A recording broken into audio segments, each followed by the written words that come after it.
What's that? Streaming. Yeah, we're streaming. Give everybody a chance to Yeah. log on and.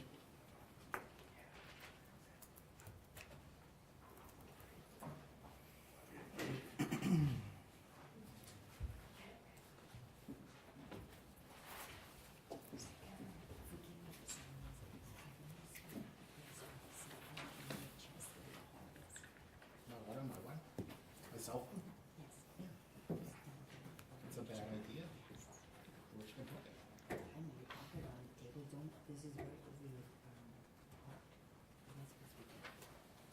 All right, I'll keep it in mind, thank you.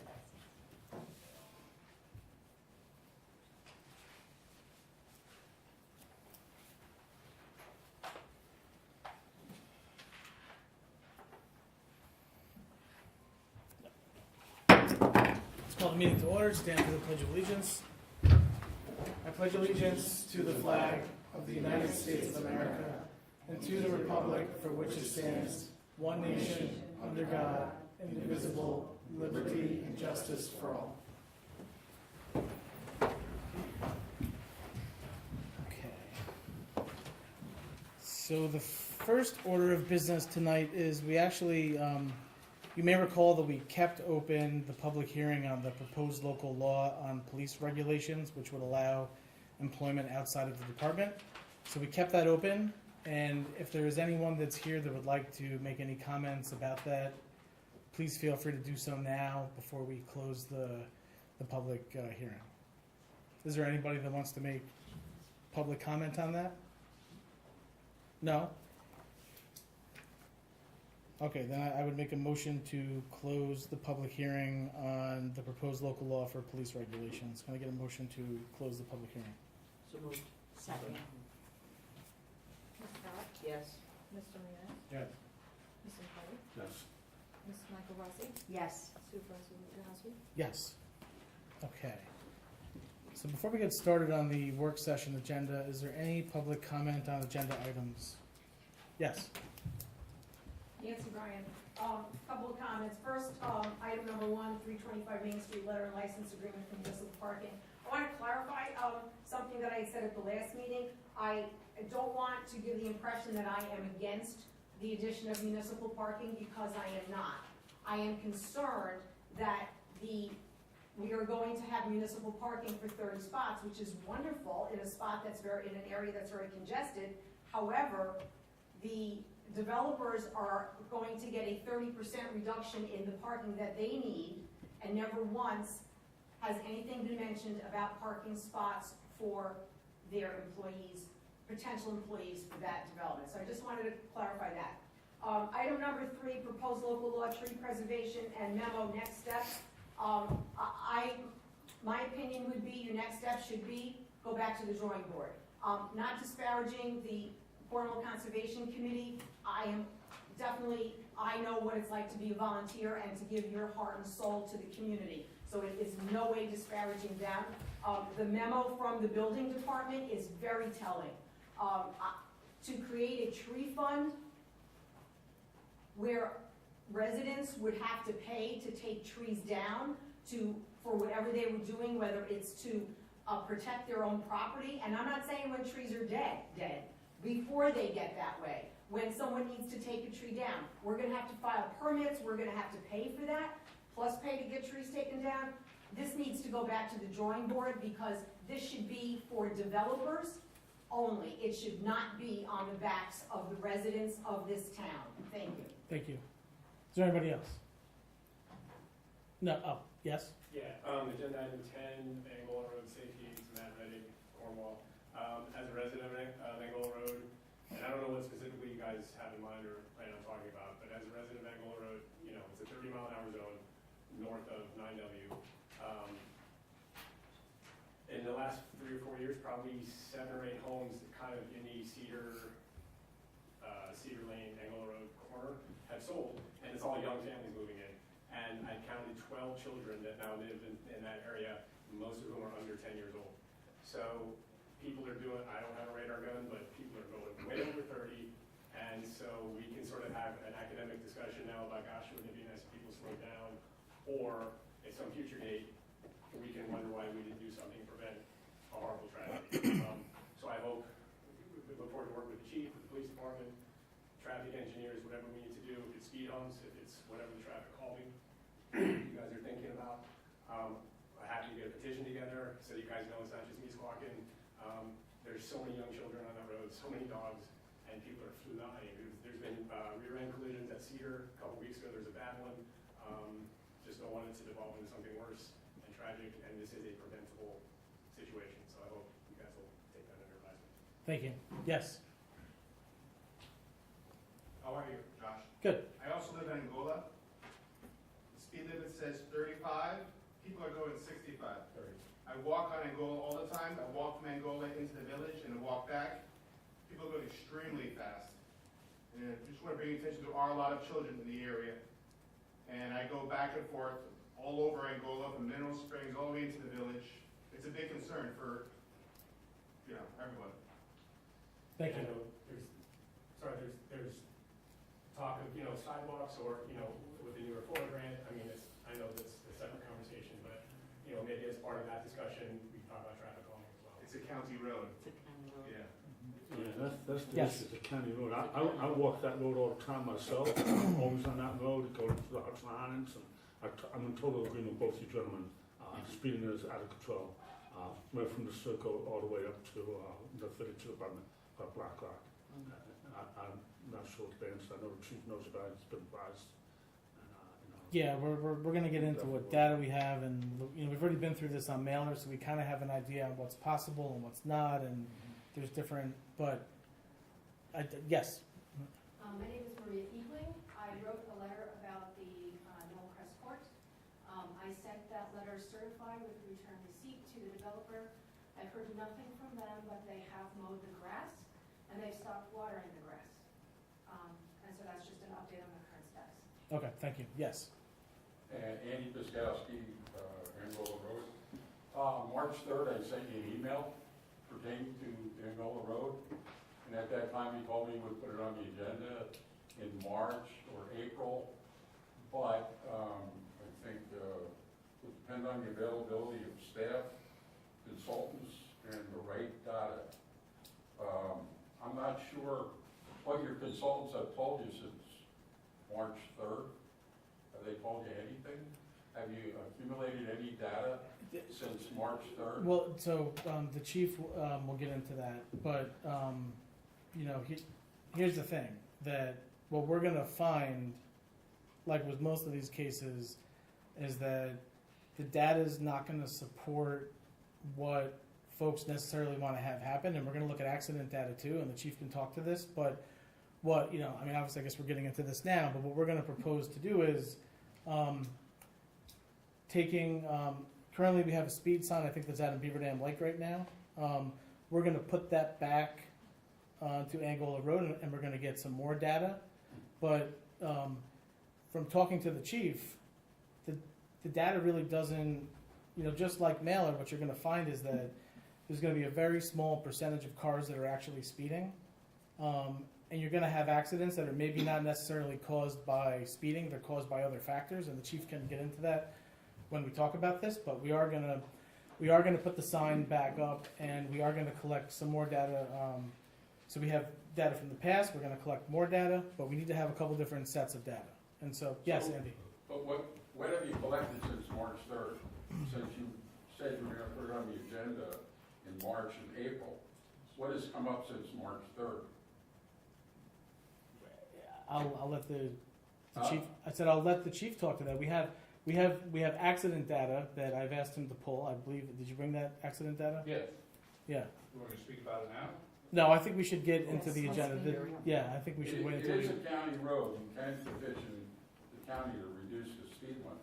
But they have to go to the DOT to get approval. The state DOT. First things first. There's a form you can fill out and send to the county requesting it. We did it for mailer. You got to send it to the county. Right. Have you done it for Angola Road? No, because you need to do a traffic study first, just like we did for mailer. So we have to actually hire traffic engineers, pay $7,000 or $10,000, whatever it costs. So So we've been through the mailer process. We just did this. We had to pay for a traffic study. I think it cost $7,000 or $8,000. We had Phil Greeley do it, right? If I recall. That's right. So we had to do it. We get a very, a large report. We then fill it out. We then fill that form out, attach the traffic study. It goes to the county. The county then looks at it. The county commissioner for public works, who's Eric Denega, he will then sign off on it if he thinks it's valid. He then forwards it on to DOT. They then take 1, 2, 3, 4 months to look at it. They then come back, but they don't have to reduce it. But that's the steps. We literally just did this for haven't minute. done anything since March 3rd. The board didn't authorize a traffic study. So it wasn't on the agenda. Yes. I thought, if you recall, I think I believe it was last year, there were some issues where residents from Angola Road had come, remember with the trucks going up and down, right, at Angola Road, and immediately the county did get involved. Is there any way you could contact the county and have them? So that had to actually- do with weight limits on Right, but it's still a county road, that's why I'm asking, So- it's different. somebody has to pay for a traffic study. Well, when the county wouldn't they do it? I've had Is this, their road? I'm sorry, I'm just trying to find out. just I don't want us to pay for something. like Ors Mills Road, they came to us and I went to the county and what the county does is they put it back on the town and they say, we're not going to pay for this, you can do it if you want to. And that's basically what ends up happening. So,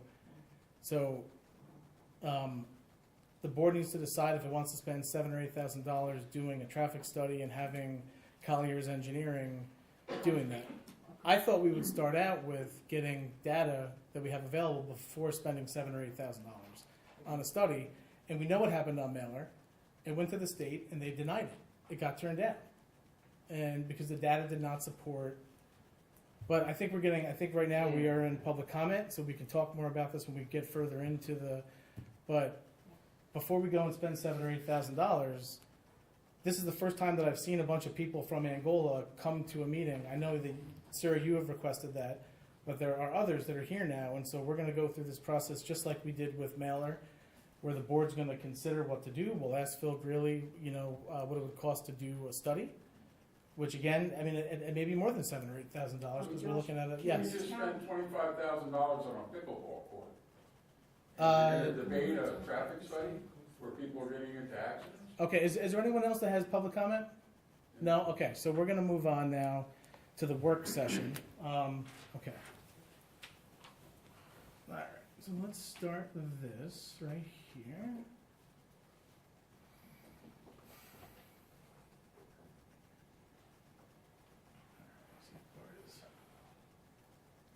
Oh, why is this not? Oh, I gotta turn the camera on.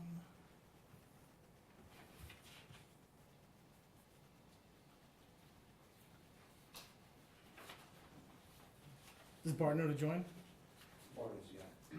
Okay. Alright, we just need him to join. Alright, so, as well, alright, maybe Bart's joining, okay. So you all should have the latest proposed parking plan on 325 Main Street. Is there a letter? Excuse me. It says. Yeah, it's actually, I believe it's the same exact one you had in the past, Okay. but, yeah, so you should, but, I mean, just in case. That wasn't. Keith, this isn't different, is it? Because I know we had one in the past. We actually had a previous letter. Do you know if Bart made changes to this? The license, Yeah, you just sent it. okay. Oh. Yeah, but I mean, I think it's the same one that you gave us last time. I think it's the same one. Okay, all right, it's the same exact one, all right. Then you've seen this one before. Okay. Okay, so I guess I'm gonna let you guys present it. This is different. This is a different. This is the one based on changes that were based on our discussion today. I think they went back and they Today. made. Oh, this is based on discussions from today. Yes, we had a meeting on site to go over the existing plan and deal with some issues, and they went back and they made some changes. So this way Bart could, It appears that the substantial change was moving, I believe it was 4 parking spaces. He's there. yeah, Bart, are you there? I guess we're having technical difficulties, he can't hear you guys, he said he's in the Zoom meeting. Art Lansky, I see his name down there. Just got to unmute himself, or is he? Sure he's not muted? I mean, I Same room here. He's in here. Is something on your end? We're not seeing that on the phone. Yeah, no, it's not. We want to try to leave him in the meeting. I mean, I can get out and come back in. Yeah, he's gonna try to rejoin. Okay. There's no advance. Oh, there he is. Okay. Oh, so like something's happening.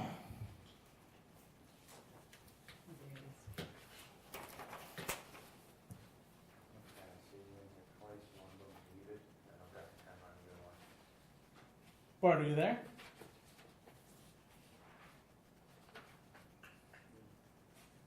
No? Just one sec, guys, sorry. Sure.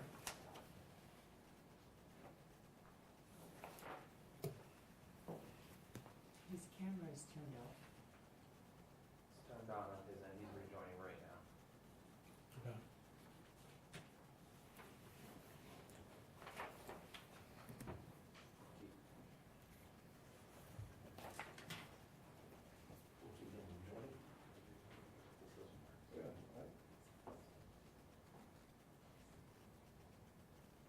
Yeah, got it.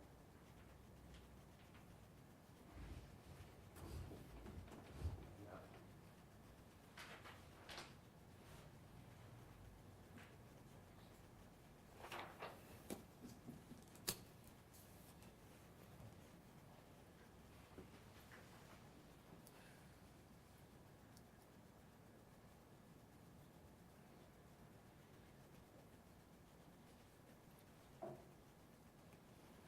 Are you guys able to go through this if you can't get on? Or, No, we'll do it. okay. He's gonna have one more shot, that's it.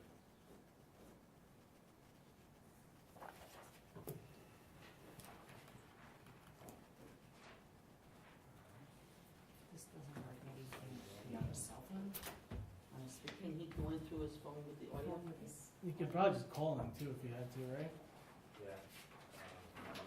Oh, Oh, there he is. It shows me like on here 3 times. There we go. Yeah. Oh, I can see you guys now. You're on. There we go. Okay. All right. So I guess take it away. We have the. He looks No? frozen. Looks like he's frozen. Let's go. Oh man. How about you just use his audio telephone? All right, if you guys can hear me, so this is Bart Lansky for, apologize for being remote. The free parking, which is an unusual thing. Obviously, 325 Main Street, Holdings LLC owns 325 Main Street. There's a proposed site plan and a proposed license, and we've had some revisions. And the purpose of this work session tonight is for us to present a little bit our ideas, get some feedback, and then hopefully be prepared for a town board meeting, hopefully the next meeting, to talk about a resolution. So there's a license agreement where we're going to provide I think 30 everybody parking has this just in spaces case. for free for a term of 5 years. We're going to develop the parking spaces.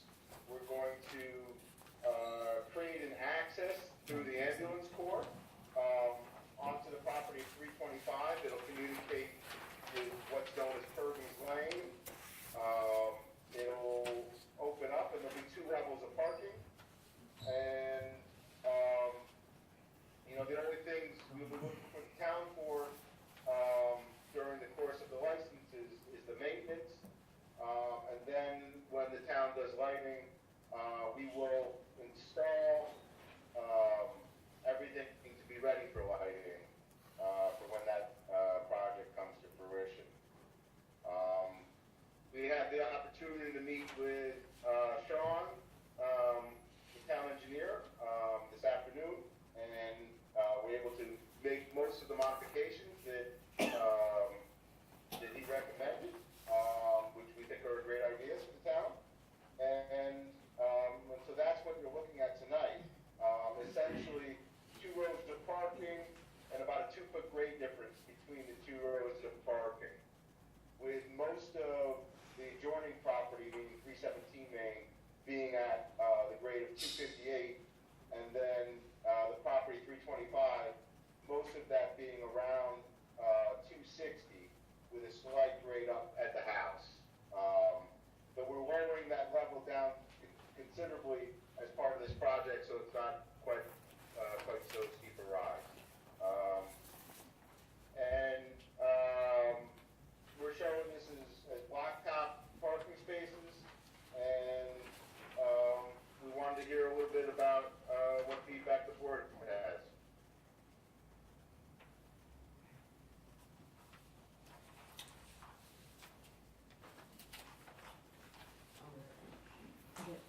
Yeah. One thing I have bought is that first, the license agreement needs to be negotiated with us. Because I see that you guys got like, what you expect of duties down here, and I don't agree with some of them, and it's nothing that we want on the license agreement. So before we move anywhere forward, as far as I'm concerned, we need to negotiate this, so we both meet at the same terms. I think we had mentioned 10 years. I think we had mentioned as the town wanting 10 years the last time we had. Well, it's more than that. Yeah. It's more than that. Yep. You know, I want to discuss more like, you know, with the board and stuff later on, but we need to actually negotiate and then come back with you guys and go back and forth, you know, I mean, I'm not gonna sign off on a license agreement that you guys wrote up and I had no say on, not happening, not on my end. I want to negotiate it so it meets the town's needs as much as it meets your needs. I mean, during the. Okay, I mean, we're open to, discussion, and I had assumed that, the town's attorney would be, sending some comments, but, you know, we're open, to some back and forth. We want it to be good for everybody. Exactly. Well, Like, as people have said, you know, that a lot of us, including myself, actually like the idea, but I just want to make sure it's done correctly and accordingly to the rules and regulations, you know, with the state of New York and the town of Cornwall. Mr. Lansky, I do have a question. Forgive me if I'm not reading this map correctly. Are there any, between there are 30 parking spots, are there any trees and vegetations gonna be between them or around somewhere? Or it's just gonna be entirely just parking lot? Because having trees would make that area looks much better, and it provides shades for the parking as well.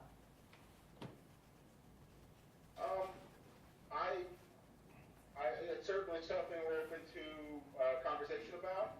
I personally would, like to see maybe some sedges or taller grasses or some evergreens, in there. In terms of deciduous trees, we will create a maintenance problem. But we're open to adding some landscaping for sure. Okay.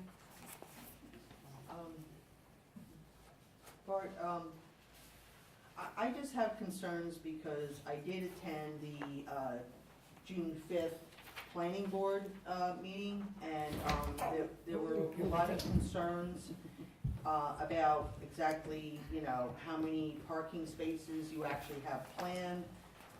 You were just approved a 30% parking reduction.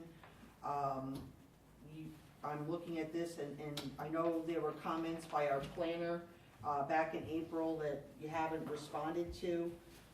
So I'm hesitant in moving forward on this because there's a lot of things with our planning board that haven't been resolved. And forgive me, I'm a little concerned at the fact that there's a meeting today and all this isn't right in front of us. So definitely it's going to take time. I know you're making mention of doing this next week. I have no intention of doing anything next week because I'm just getting up to speed with proposals that were made with none of our knowledge. So what I would just say, as far as the meeting today is concerned, as you know, we have open meetings law requirements, so we can only have, so Tim was present, the deputy supervisor, so we can only have, at most, 2 board members attend these meetings. So we did have a meeting today, so we could address some of the changes that were brought up actually in the planning board. We did address some of those, and so. Right, were they given back to the planning board who's actually in charge of So this? the planning board actually doesn't have anything to do with 325 parking proposal, if we're gonna be honest about it. That's not, Oh, but this is a separate, this is a separate project. the fire lane too, and the access? The parking lot is a separate situation, so we actually don't have to go back to the planning board No. for the parking situation. But, I think we should let the applicant sort of, you know, so I think about you raised the issues about some of the planning board issues. Do you want to maybe discuss about what we had spoken about today with the engineer? Bart? Well, certainly, these projects are separate. I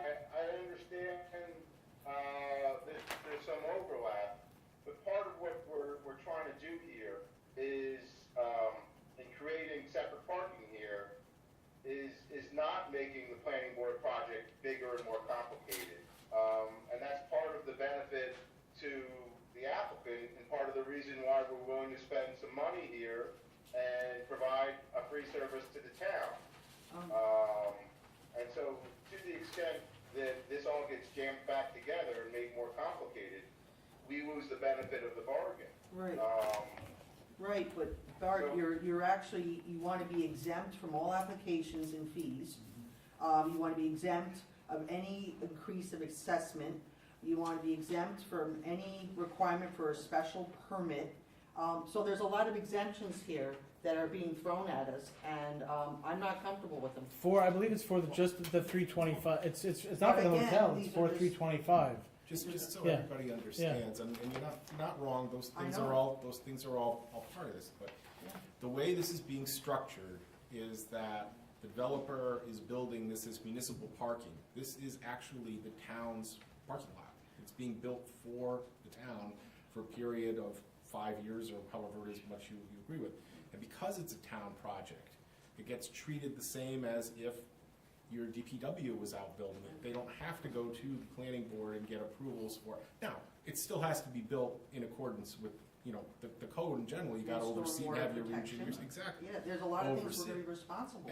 And certainly you wouldn't agree to this unless those I's were dotted and T's were Absolutely. crossed. But my point is that they aren't looking for a break on the other property that they're developing.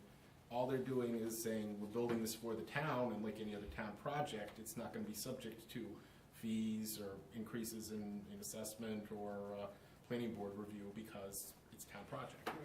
Just the parking lot alone, that's Right. the. Just the parking lot. It's not the whole time. Yeah, that's all Listen, it's ever been. Right, Yeah. well, again, I go back to the parking study that we spent $27,000 on. It said there was no parking issue. And now we're saying there is a parking issue, and we're going to be investing, right, We're not. money into, let me finish, please. Money into this. And then the other thing is, we're gonna be responsible for the maintenance of this property. So there's a lot of, this is taxpayer dollars, and my last question wasn't answered. The last time we had this discussion, there was there's a district, right, a business district. Is the business district going to pay for this, or are we expecting all the taxpayers, Mountainville, Beaver Dam, all those people to pay for this? Well, it could be structured either way. Right, I'm asking questions, so, again, forgive me, there's a lot of, moving parts here, and Sure, but we this have to look isn't- at the big picture. Sure, but the district piece is not part of But the who's paying for it? negotiation with the It's just the applicant. town board That's a decision. separate decision that the town board would have to make. The district is still there, so this can go underway. The town board can fully address how it wants to pay for, in the past, there was 40 or 50 properties in that district that I think collectively got taxed about, it was like $4,000 or $5,000 a year that went to pay for the snow removal and pay for the other stuff. Because they benefit from this. Sure, but They're the ones, as a Yes, business, they're benefiting But from this. that's a separate discussion. This is not part of the license agreement with the applicant. This is a separate town board discussion, how it's gonna pay for services. So that's not something for them to deal with. Steve, I'm sorry if I'm asking a bigger question, but should that district be involved in this discussion as well? I know I'm asking a big question, but ultimately, they're gonna benefit from this, and they ultimately are gonna be paying into this as well. Well, if you decide that they are, then well, they will anyway, because they're in the town. so Okay, they're gonna- I just think the If you public wanna needs to bring them know. in, I mean, there's no reason not to poll them or get more input from them as far as Sure. that goes. I understand that, but the decision as to how you're going to raise the revenue to pay for the maintenance has nothing to do with the applicant. And the That's- stormwater protection, and if we find things that we're gonna have to spend a lot of money to address drainage, that's on us, isn't Well, it? if the maintenance isn't put in, if the stormwater prevention facilities aren't put in correctly to begin with, then yes, you could have a problem. But again, We're you wouldn't sign responsible off for on that. this unless you're comfortable that Right, that's. okay. Yeah, and that's only if There's a it's big over an picture to acre this. of disturbance. So, I mean, the other Well, thing that's is to be, the SWIP. I'm Yeah. just talking about Yeah. swales and the angle of the asphalt as far as. And the town is stormwater. responsible for plowing and garbage removal? just like it was in the old municipal lot. It's your lot. It is Only- our only property. It's our- one for the It lot. is town It's our lot. It's property. gonna have a sign that says Town of Cornwall Municipal Lot, right on the lot. Just long dumpster from the whole time. Doesn't go in the truck. Could you narrow? Well, actually, if you look at the hotel site plan, they have a place over here on their property that says proposed dumpster enclosure, so. But, I know. so, Are these architectural plans? Are these architectural plans, Keith? I'm sorry, are these architectural plans? No, this is. He's on a stamp? The engineer. It's from an engineer, okay. The lower left corner. Lower left corner? Okay. Okay. Tim, were you at the meeting? Excuse me? Were you at the meeting today? Yeah, I was. Yeah. Okay. The next one, I think somebody else will be there. Sure. I won't be there. I have enough information on it. You know, and I got some questions, but later on. Or more for a hotel than parking. And our town engineer would not, do anything about. My own is also. Has to be done. Again, my only concern is that when we do start doing the license agreement and stuff. Oh, sure, yeah. I want to actually sit down and negotiate that out. Yeah, we'll go back and forth, yeah, Because I'm of not, course. I give Yep. away the house. Yep. Not in the house.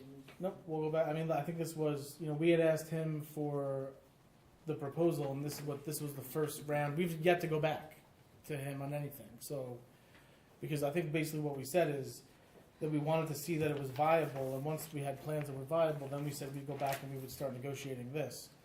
So now that we have, and it seems that we have the engineer on board too, and you can feel free to call him, or we can bring him to the next meeting. He's actually at the Town of Montgomery Planning Board meeting tonight, so he couldn't be here. But we can certainly bring him to a meeting, and obviously there's a couple other things we'll have to, sort of deal with, right? We'll need stamp plans, we'll need all of that stuff.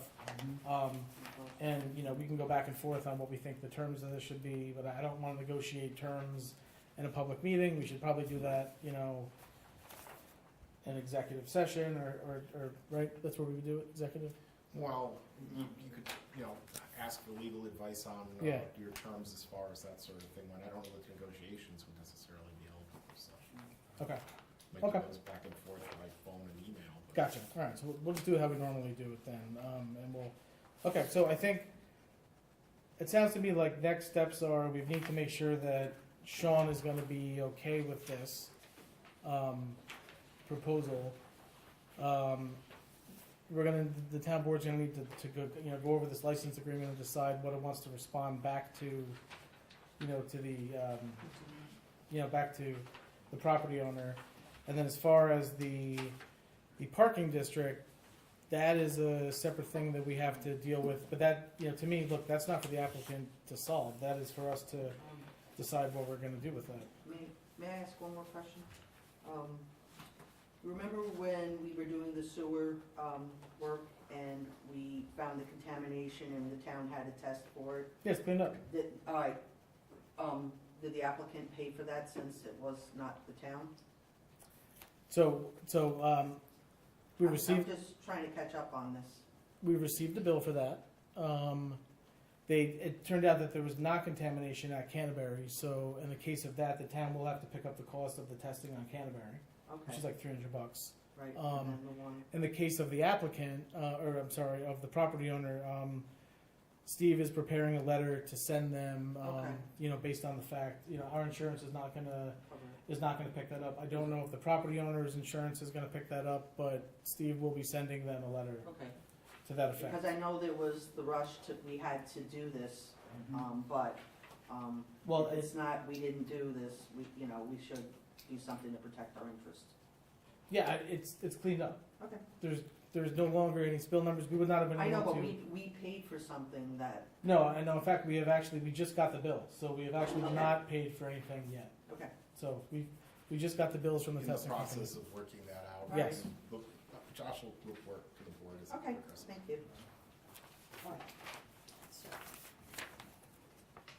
Yeah, in fact, the bill. When did the bill come? Maybe a couple of weeks ago. We were going to put it on for tonight, but we have to work things out, so it is not in the warrant. Oh, yeah, 'cause I didn't see it in the warrant. Yeah, because we haven't. Okay. Okay, so, all right, so I think those are next steps, so I'll talk to you guys offline. Obviously, we'll talk to the board behind the scenes about how we want to handle negotiating the license. We also need to get Sean to sort of make, and I know there may even be a couple of additional, I know your guy kind of turned these around kind of quickly tonight, so obviously you gotta get Drainage. Yeah, the drainage, yeah. So once we get that, we can give it to Sean, and I guess we can have have Sean prepare a memo for the board saying. Yeah, if you wanna have landscaping, it's one thing, for example, that he's gonna have to look into, because there really isn't a lot on the, just isn't, so. Okay. So I'm gonna put this. Okay. Do you guys have any questions for us? Keith, Bart, Jay? No, I would just say that, it would be helpful to get, the engineering confirmed with Sean prior to or contemporaneously with the license comments. Sure. Because insofar as things get more complicated and expensive, that's something I need to tell my client if we're adding stuff. And in regard to plants, I'm happy to do plants. I just want the town to consider the maintenance of those. That's true. And so we can be thoughtful about that. I hate to add maintenance. That was, And of course, I'm happy to discuss, it's not part of this meeting, but I'm happy to discuss 317 Main and whatever transpired there with regard to a sewer project offline. okay. Now, is the applicant paying for our engineer cost, as what the engineering work that's being done by our engineer, or are we paying for that? Well, it's a town project, Oh, so we are already paying for something that's not ours. it's a Am I town, correct? it's a, Preparation work, it's just some cost. it's in preparation of a town project, so, I mean, Okay. I'm there is gonna be just trying to some. understand everything. Well, look, what I would say is that, this happens, I mean, every day, we're having our consultants, our attorney, and our engineers doing work in preparation even for Mhm. this meeting or projects that we're working on, so Well, I this was is just made aware of it, so that's why that the engineer was out today. Yeah, it's part of, due diligence for projects. Mhm. And the projects bring improvements to our Okay. main street, so. Okay, alright, so alright, Bart, so, I'm gonna move on to the next item, we can talk offline about the, Thank you, so Bart. much Yeah. for your time, everybody. thank you. Good night. Take care. Okay.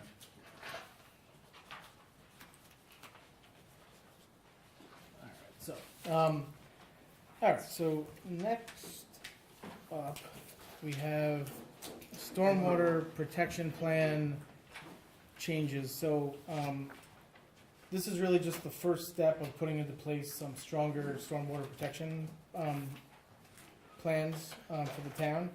And so what we have here, this is a draft local law that the town attorney put together. And there are, if you look at the highlighted yellow sections of this at the bottom, you should, Oh, sorry. Oh, this one. yeah, We just got the packets that. Yeah. so. yeah, okay. So basically what we're trying to do is we're trying to make it so that the stormwater regs in place will account for major rain events. They don't currently, account for these storms where they come and we get 6 inches of rain in a couple hours, or we get 12 inches of rain in 24 hours. Right now, we've got the minimum level basic DEC stormwater regs in place, which are required to have. We want to go above and beyond that. Other towns have done this, like Goshen, Montgomery, etc. Sean is actually proposing. I don't know if he attached it to this. No, he did. Yes, he did actually. Yes. Yeah, I just got today his proposed Yeah. additions to that. So basically, he is saying that he believes that we should adopt Montgomery's revised stormwater regs. And so one of the ways to do that is to basically some of these changes that Steve made to our existing regulations right here. We're certainly going to have, I think we should probably have Sean in to just talk about it a little bit more. But if you look through the copy of Montgomery's changes, it's all designed to make sure that the stormwater regs accommodate 6 inches of rain in a few hours, 12 inches of rain in a day, etc. Because what's happening is we're getting these major rain events, and we're only requiring the minimum basic level for projects. I mean, I think we need to go a little bit higher than that, and so that's what we're looking to do. So I would just say to, maybe take a look through this, talk to Sean. We're not obviously gonna be able to act on this anytime soon. Okay. I mean, we're looking at, maybe a month of discussion on this, we'll bring it back and, We'll bring Sean in? yeah. Okay. But I just wanted you to have it, you can Thank you. see it. Okay, so as far as the tree preservation memo and next steps, this is really just an update. So obviously we had the special meeting last week where we discussed it, they made a presentation. We have the building department's, memo on some of the issues that they found. We heard from the public about some of the different issues on it. So before we take this any further and we introduce a local law and call a public hearing, there's gonna need to be some stakeholder meetings, like Black Rock Forest and Orange County Land Trust and some, additional residents. And, we're even gonna sit down with the building department as well to see what they have to say about it. I mean, just kind of talk through some of the stuff in their memo. Some of it, when I went and looked at their memo and then went and looked at the law, there are some things where I don't think they fully understood some of the stuff in the memo. So I think there are a couple, because then when you go back and you reference some of the sections of the law that they put in there, I don't think it applies exactly how they think it applies. You mean the building department doesn't understand? There are a couple of things I'm just related. trying to understand, clarify, sorry. Yes, I think we need to have a discussion with the building department, the town attorney, and Carla or whoever else, to just go Okay. through it and to kind of see where, because I agree. I mean, this really needs to be aimed at, larger scale projects. But Agreed. we don't necessarily want residents just going and clearing an acre of trees, like without having anyone look at it. I mean, we've had situations in the past couple of years where people have just cleared all the trees on their property to build garages and to build other things, and there was no way for anyone to have oversight. It was just done, and we found out after the fact. And so I think we need to decide. Something in between. Yeah, something in between 8 trees and an acre, right? Agreed. I So- agree with that. But we'll, and then obviously, once we get it to a certain point, we'll have a public hearing on it. We'll get further comment. Yeah, 'cause there's stuff in there, like, talk about people clearing property, like I bought to point to someone has 10 acres, they got a 1 acre lawn, and 1 acre Yeah. lawn, 2 acres, and it's all just field grass and shrubs or brush, The- and then Yeah. turn into cow. Those are some of the, land, It just pertains to that. land management issues. I mean, we got to deal with. I mean, how do we treat people that have agricultural districts? Should that be treated differently, right? So there's all these things that weren't considered when this was first put together. So, and then the fees. The town board will set the fees. It's not going to be $750 a tree. But they pulled that from another local law that had that in there. And that municipality took it out. So, okay, so next up we have proposed local law zoning changes. So this is based on the meeting where we had Kristen and we had the town attorney, and we all went through the different changes to the GC district, the lighting ordinance that we want, or the lighting sections of the code we wanted to put in there, some of the stuff in the ARR zone. This was drawn up exactly based on the discussion that we had, and Steve took notes and he went in and he drew it up. Do you remember I said there were some things that you want to move on now, some things that you wanted to talk over some more, Right. and some things that you didn't want? Right. Well, I went back over my notes in the memo that I handed out, and I took everything that you said you wanted now, and I put that in this local law. Anything you said you didn't want, I left out, and I also left out the things you said that you wanted to discuss more. So I envision this as being just kind of the first brush of changes to zoning, and on the board I expect we'll continue to discuss the code as it goes forward. Things like, for example, the theater are incorporated in that other local law that's pending in regard to the vet rep theater. So there's no reason to duplicate that and put that in here too. So that's in that one, which you started the public hearing on, and you're waiting for secret to be done. But this just takes care of, well, I'll go through it if you want me to, but I don't want to. Please do. Please Okay. do.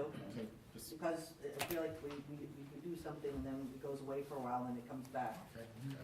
If you look at section 3, which Yes. starts the amendments to the code, Mhm. under uses permitted by right in the GC district, Mhm. we're deleting the term beauty parlor because the term beauty shop appears right next to it, And there's really no way to differentiate the two. There's no definitions in the code for the two. So it's a duplicative term as far as that goes. Under, again, GC district uses by special permit, this is sub 2, sub 1. We're taking out the use of on-site alcoholic beverage licenses, discotheques, cabarets, dance or live entertainment establishments, whether or not incidental or accessory to some other permitted use. This has been a bone of contention for a while with the board, and the consensus was to remove that. Under, again, the GC district uses by special permit, 2, sub 2 is taking out the use of essential services. This would just be in the GC district where you wouldn't want to have a cell tower or electrical transfer station or something. Like a Verizon Fios building. Exactly, Yeah. so it just made sense. Okay. Under sub 2, is Roman numeral 2, in the AR district, we're revising the permitted accessory uses in regard to outdoor recreation facilities to also include hotels. All the other uses are already permitted in there, accessory to a outdoor recreation facility. The only difference is that the word hotels is being added in this. So we can have a hotel accessory to an outdoor recreation facility, such as the golf course. Was there a particular location, I mean, was there, I thought we had discussed, wasn't there something with the golf course that we were looking, was this what this was targeted for? The property? I think so, I thought, am I correct? We are doing, this would apply to all outdoor recreational facilities in the ARR district. But the only place that has a clubhouse is the golf course. Right. We'd also talked about dimensional requirements, but as we discussed it, it was decided that the height limitation and bulk requirements for the code are sufficient already. There's a specific section on hotels under special permits, which deals with all the bulk requirements, and so we didn't see any need to change those. So that we just left it, we're gonna add this use. Sub 3 deals with adding definitions to the definition section of the zoning code. The proposed definition of clubhouse or lodge is being added. The proposed definition of eating and drinking establishments and eating and drinking establishment is being added. The reason for the first one is clarification for use of the clubhouse. That's The golf course? the golf course, yeah, absolutely. Yeah, currently there is not, if you go, so this has always been a long-standing issue where you have had a situation where it's been left open because there's no definition. It is up to the building inspector to decide how it can be used, and that really doesn't, so, for instance, his interpretation has always been it should be, only be allowed to be used by private members of the private club, but over the years, it has actually been used and open fully to the public. So no one is gonna wanna come in and invest money and do anything if they don't have clarity on what they can use it for. I mean, that's just a fact. So we need to be able to provide clarity and to be very clear, so the building inspector doesn't just have to essentially make up what it should be. And under this definition, a clubhouse would allow for event spaces, eating and or drinking establishments and or catering facilities for on-site events, as well as hotel administrative offices. Right, So- and it says lodging? So could this be a hotel then on Lodging. that property too, or Yeah, something lodging for is people in to Food stay? service, lodging and athletic purposes. Yeah, that's what's in there now, So yes, I guess if somebody wanted or to it was in the proposed to definition. build an inn or a bed and breakfast as part of the clubhouse, they would be able to do that. But it would be tied to the existing bulk requirements for the ARR zone and for,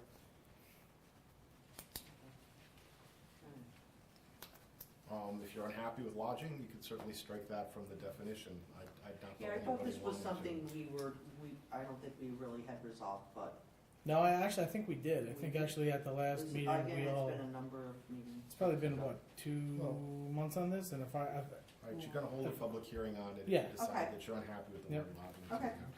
The reason eating establishments, drinking establishments, and eating and drinking establishments are in here is because in the code you have the term restaurant and the term bar, and Okay. occasionally even eating establishment or drinking establishment. These just clarify that all restaurants are eating establishments, whether you're sit down or you're takeout. drinking establishments are bars, and if you have a restaurant that also serves alcoholic beverages, then you're an eating and drinking establishment. Okay. So you don't have these kind of stray terms as far as that goes. But the bulk requirements are the same. There's no changes to where the uses are permitted. It just clarifies what's in the code. The next item is item 4, and that's the parking requirements provision for the Main Street Business District with which Lankin Tully prepared. If everybody remembers the terms of that, it allows if the property owner can demonstrate adequate off-site parking on a different lot, or off-street parking, pardon me, on a different lot, the planning board to waive up to 100% of the off-street parking requirements on the lot providing the services. So if you had a building that took up an entire lot, you know, and you didn't really have a parking area on it, the property owner could satisfy the code's off-street parking requirements by obtaining within It's what the dark room did. 500 feet away, I think is the listed distance, 500 feet from the building, alternate off-street parking. So if you purchase or rent a parking area somewhere else, you can use that to satisfy the off-street parking requirements. And lastly, site plan development review, we added to the building department's proposal in regard to limitations on exterior lighting. I'll just read it. Exterior lighting shall be limited to signs and security and safety lights of streets, parking lots, walks, and building entrances. Lighting is to be shielded so as not to be directly visible off-site. No flashing, traveling, animated, or intermittent lighting shall be visible from the exterior of any building. So we'll add that to site plan and kind of clean up the lighting issue. And that's it. There's just the 5 provisions in this draft. Okay. Is there any questions? Obviously, the intent would be to schedule a public hearing on this to get input from the public and whoever else, and then obviously, if after that the board needs to make changes or whatever, we can certainly do that. But I think we should. I mean, we've already kind of delayed this, like a month, 2 months on this, so hopefully we can do that later. And I would be thinking to schedule the public hearing for the July, whatever the July meeting we have. Do it for that. Just real quick on the Vet Rep Theater, we're basically waiting for seeker to be done, and once that's done, we will then be able to act and to pass this zoning. But until that happens, we're now at the point where we're really just waiting for the planning board. I mean, we've heard back from the county. We've everything has happened that needs to happen. County jump back to us? Yeah, actually, Yeah, they said local determination. Yeah, local determination. Yeah, county got back to us, so we're just waiting for seeker to be done. Once that's done, we can move forward pretty quickly on this, and we can put it into place. All right. So next up, we have a series of bond resolutions, 3 of which we need to set public hearings for. These are all for our sewer districts. The first one is going to be a public hearing for the Shore Road Wastewater Treatment Facility Phase 2. So we need to set a public hearing for that, and we're going to be hopefully scheduling that for July 11th as well. And just to reiterate, we're under DEC consent orders on all of these, so we have to move forward on these, to advance them. So this is just for improvement, not expansion, correct? Yeah, I mean, Okay. yes, yeah. All right. This is, and if you recall, we actually, so we were going to move forward with it. It came in $3 million over budget, and we ended up having it redesigned. And next up, we have the Firthcliffe Heights Sewer District, which is off of Route 32. It looks like that's what, Jacqueline Avenue, and yeah, so that's this is going to be I&I, similar to the work that we've been doing all over the town in Sewer District 1 over the past year and a half. We have to do it for this. This would be to set a public hearing on this. And so, look, unfortunately, and part of the reason why we need to do this is because we're going to be applying for WIA grants, which can cover up to 25% of the cost. And New York State law, though, unfortunately says that only the users of the district are the ones that have to pay it back. So when you get to some of these districts, where there's not a lot of users, the burden's gonna be higher. So any penny that we can get from the government to reduce the cost, is gonna go a long way, yeah, so. They have a water district too, they have, yeah. So, They we're give gonna, them a full. so we're gonna have to really talk about this, see if we can get, get some grant money. Hopefully we'll get a WIA grant. Maybe there's some additional funding we can get into place for this. That's Firthcliffe. Then we're into Beaver Dam Lake Sewer District. Same thing. We have to do I&I. And as you know, this sewer district connects to the New Windsor district, which is currently, being rebuilt. In fact, there's been public comment sessions the past couple days on their $60 million plant that's going to add all that capacity. But the DEC is still requiring us to do this I&I. So I believe Beaver Dam is certainly bigger than Firthcliffe Heights. Yes. But yeah, so but again, in order for us to apply for WIA, we have to have we had to do seeker and we have to go through this whole process. Next up, we have the Jackson Avenue Culvert Project and the Taylor Road Culvert projects. These do not require public hearings. But they're subject to permissive referendum. Just because we borrow the money doesn't mean we're going to do the projects. Although we do have to do just so we pass the resolutions doesn't mean we have to borrow the money and do the projects. It just allows us to. But Jackson Avenue is getting to the point where it's critical. It's going to fail at some point. It's being recommended to us by our engineers that at a minimum we do Jackson Avenue this year or early next year. So in order to do that, we do need to get the bonding in place because it's $1 million project. Tracks now between Clove and Orson Rose and Yeah. Yeah. And we are waiting. That we did apply for 2 grants through Bridge New York, their culvert program. We applied in January. DOT has said we will know any day. And if we're awarded, it'll cover just about the full cost of these projects. So we're really hoping that's going to happen. Warrant on for tonight, right? Yeah, no, they're not on. They're Yeah, on for July. yeah, we're not actually going to be passing these tonight. I was just letting you be aware that they're out there. All right, so Angola Road Safety. So I think I'm going to before I let the chief talk. Same thing with Taylor Road Culvert. that's Yeah, what Taylor we- Yeah, Road as yep, well. same thing. Yep, same thing. I know, okay, I know Yep. it's not as well as most of Taylor Road, but that's- Yeah, no, it is. So, I mean, I think because we have some time between now and July, we should hopefully know whether we got the Bridge New York grants. Because if we got them, then certainly we're going to pass both because, we don't just have $1 million sitting around to do these projects.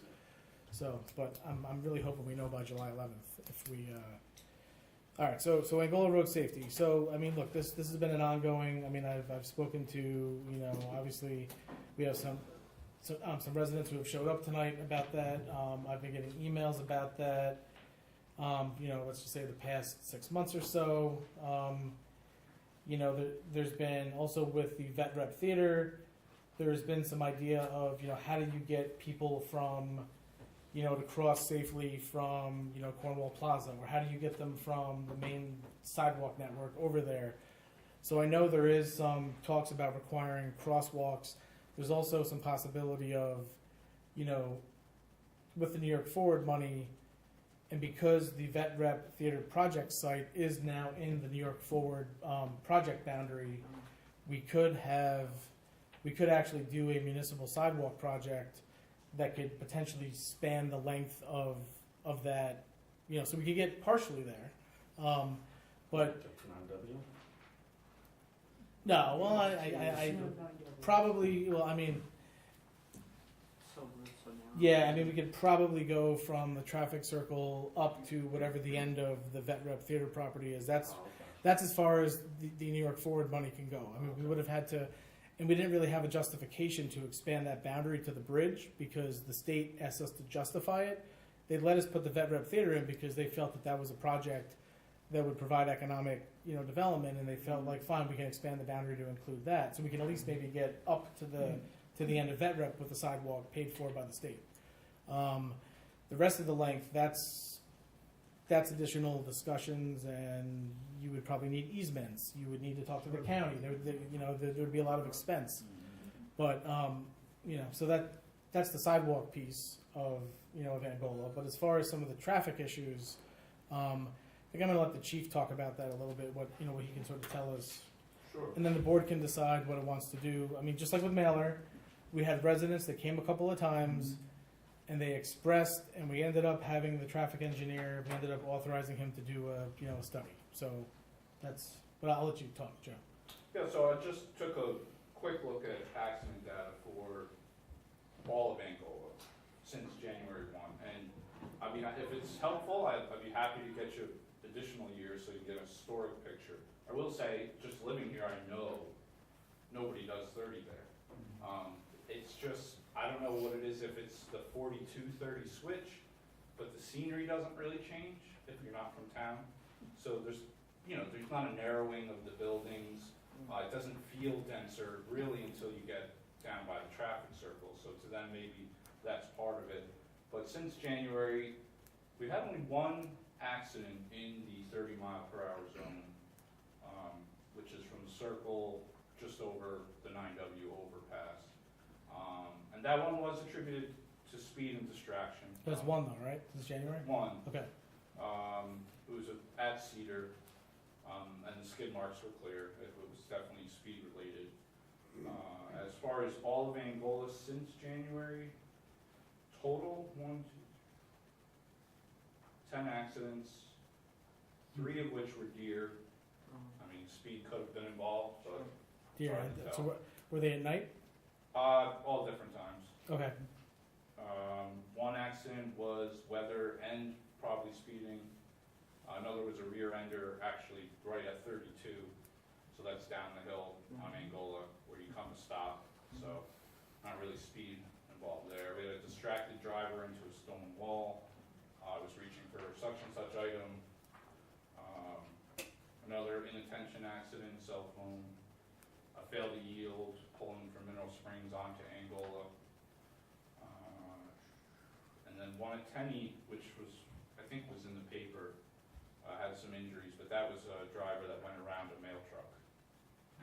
Wasn't patient enough to wait for the truck to move along. Oh, there's a car in the other lane. But yeah, I mean, there's no denying the speed is an issue there. The plan as of now, we have focused enforcement areas every week. That's always been on there as far as I've worked here. But yeah, we have the speed sign. It's Wi-Fi connected. All we have to do is drive up to it, get the data off it right to your cell phone. So I think beginning next week, we'll leave it there for a solid 2 weeks in the 30-mile-per-hour zone, get the data, and move from there. But when something's a historical problem like this, I don't really see enforcement as making any big changes because we can't be there all day, all night. So I think probably a traffic study might be worthwhile. Sure. So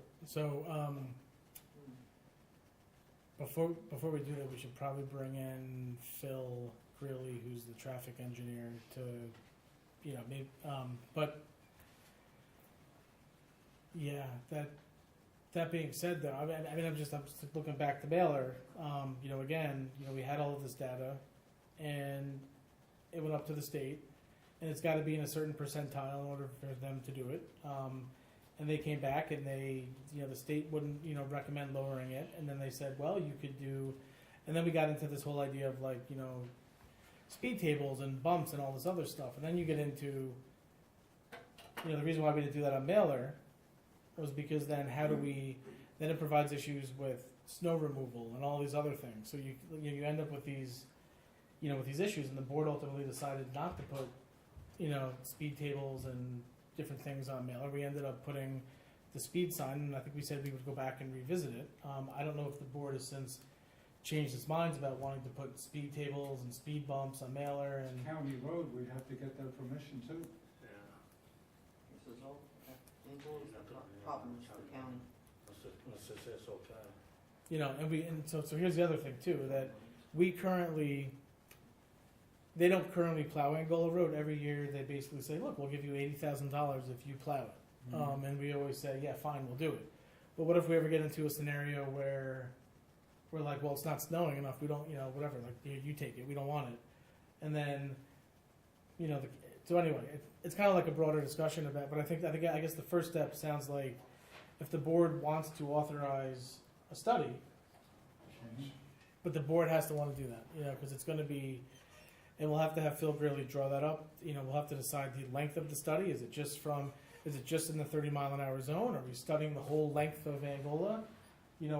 Where are we doing it? Because certainly, like, you can't put speed tables in like a 50-mile-an-hour zone, right? Like, you can only put them in. So we'll have to decide. We'll have to bring Phil Greeley in, and we'll have to ask him.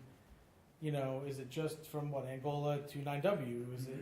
Does it go over the bridge all the way to like Edgewood Farm, or does it go to where Mineral Springs and Josh, yeah?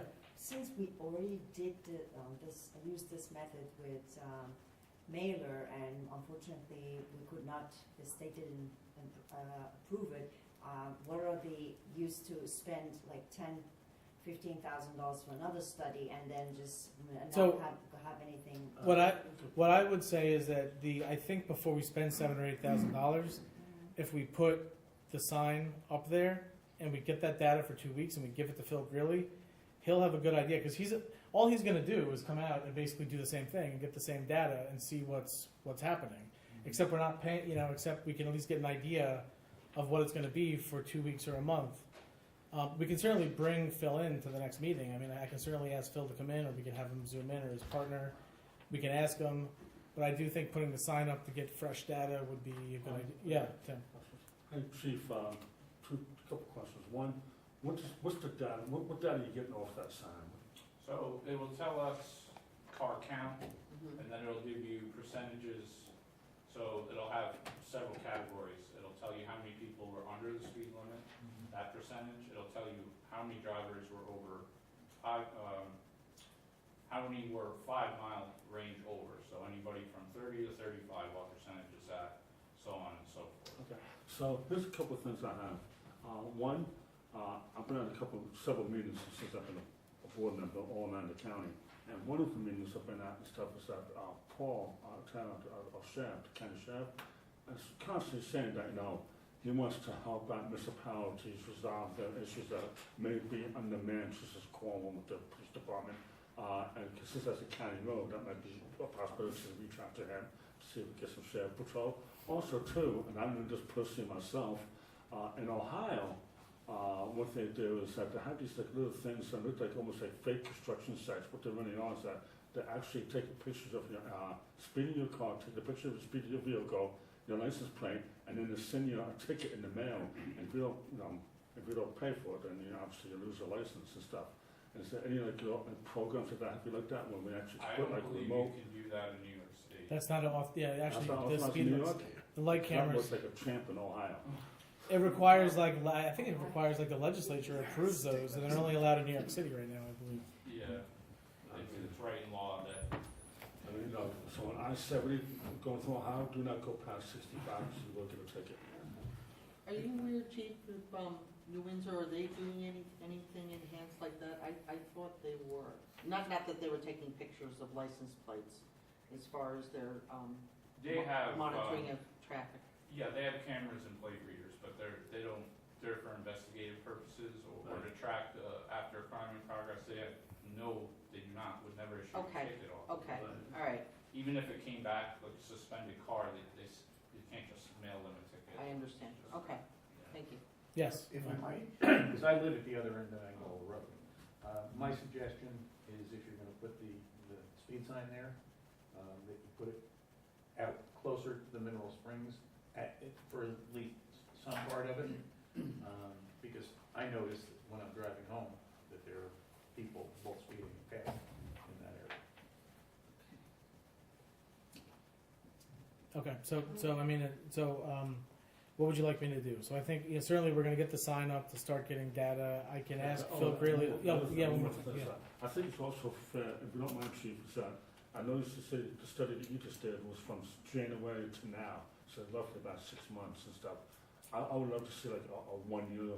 What did it look like within like last July or last June to this June? Yeah, that's not a problem. Over a 1 year period. I I can think go get like a more accurate number of what the residents are talking about and stuff. Yeah, it's a fairly automated search. So You know what? And maybe though, I'd be interested to see. Certainly, take out the COVID sort of years, because maybe that's different than the. So maybe 5 years, 3 years. I don't know. What do you think's the right? Definitely 1 year.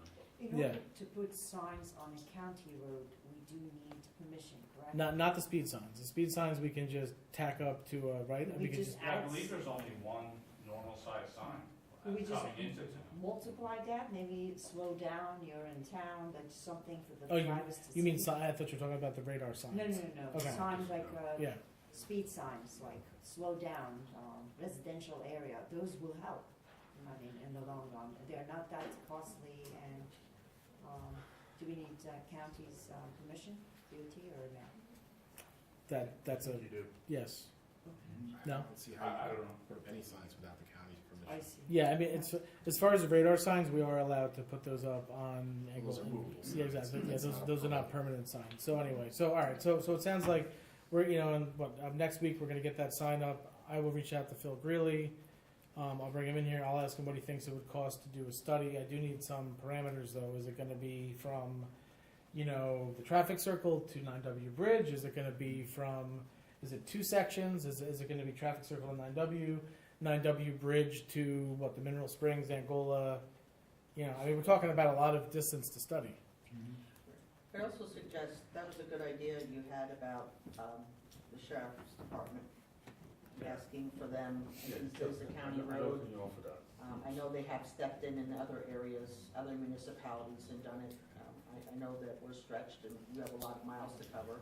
It would be great for them to actually help out on the county road. Can't hurt that. Oh, no, it can't hurt to ask. I agree with, that's a good idea. Yeah, we can reach out to our Are you guys taking dialogue or is this? Yeah, I mean, sure. I mean, we have Angola Road residents. Yes. Yeah, Matt Reddick, Cornwall. Sheriff's Department has already sort of been out doing patrolling, Okay, I think. They have? I just want to know. No, thanks. And as far as the sign, obviously data is good, and we try this, and the other problem is, there's observer bias. People do slow down when that sign is out. Of course. So the data you get isn't great. And I'm not clear on whether the data collection, what the goal is. Are we looking at lowering the speed limit, or are we looking at some other traffic calming? Because 330 is probably about right for that road. The issue is, cyclists, we call it false flat, and it kind of looks flat, but it's not. It's 1 or 2% down So from 9W all the way to Cedar, and so people get going 40, 45, 50 miles an hour without even realizing it. what we did with Mailer is we ended up doing a full comprehensive study. First he started with the data, then he looked at, and based on what the residents were saying, he then made some recommendations. You could go for the speed limit, but in order to do that, you need to do the whole study with different percentiles, and you need to go the route up through the county to the state. He made some recommendations about speed tables and speed signs. Because the state shot down the speed limit based on the data, we were really only left with the speed signs. I think that was $3,000 or $4,000, or maybe it was $5,000, whatever it was, all in for that one sign. The speed tables are a much more permanent, engineering, permanent in the road. You really can't put in temporary. And so the county would have to sign off on engineering, putting them in. So really, the quickest thing that could potentially happen would be we do the study, and maybe we get Angola Road a speed sign similar to the one we have on Mailer. That's probably the quickest, simplest. That's $3,000 to $4,000. I'm sure we could find room in the budget for that. Right, but is the idea to get the speed limit lowered, or is the idea just to do enforcement and more traffic calming? So if the data supports it, we could certainly Well, yeah. I'll tell you right now, it won't, right? But in order to sort of, you need the traffic engineer to make other recommendations, right? He's going to look at the data and he's going to say, all right, you have this problem. I would recommend this, or I would recommend that. We don't know what he's going to recommend. I mean, in fact, we could just maybe ask Phil to just sort of once, and this is why I'm suggesting we have the police department put that sign up and we get some limited data and we give it to Phil and we see what he says about it before we go and spend $7,000 or $8,000 or $10,000 on the study. It may just be that the end game here is increased enforcement, signage that says slow down, kids at play, and radar signs. I don't know. Sorry, Yes. gotta chime in here. His concerns are extremely accurate. At Cedar and Angola, it's a disaster. Why don't we just put a three-way stop sign there? If we're gonna do a study and spend money, it's gonna come back and tell us whatever, and they're gonna do nothing but enforce them more. Those people are gonna continue to speed by. What's the process of putting a stop sign up? You're gonna have to, since it's a county road, you're gonna need county approval to do it. Okay. And you need to have, I don't know if you need a traffic study per se, but you need an engineering opinion that's appropriate to erect a stop sign. You can't just erect a stop sign to use Yeah, comments. but ultimately, it seems like the goal is to get people to stop speeding. It may be a very good idea. Stopping there may be a, solution to slow It it may down. be a very good idea. I'm telling you though, you're gonna need to have an engineer sign off on it before the county's gonna go I for don't deny that, I'm just saying. Okay. No, I'm You're saying- gonna spend money to So- do the other study. So I think We don't know what the end game of the Well, other study is gonna be. nobody's spending money, yeah. it sounds like the first step is for me to just pick up the phone and call the town's traffic engineer to ask him about this and what he would recommend, and then from there. You're gonna loop the county in at some point. Well, yeah, I'll talk to Eric Danega too about this, and we'll I mean, I've already had preliminary discussions with him. But And- that's definitely a good idea. The county wants engineering and traffic studies before they even entertain anything, really. I mean, that's, And if you can gather data through use of the sign, that would Yeah. be great. yes. Longer term, it seems like the automated ticketing solution is gonna help people stop speeding. And while we can't do it now, residents can write to our state legislatures, we can write to the county, Yep. and we can ask them to change the laws so that rural areas that have lesser police presence can have these automated ticketing systems to prevent tragedies. Yep, that's a good legislative fix. Yeah, that's a good legislative fix.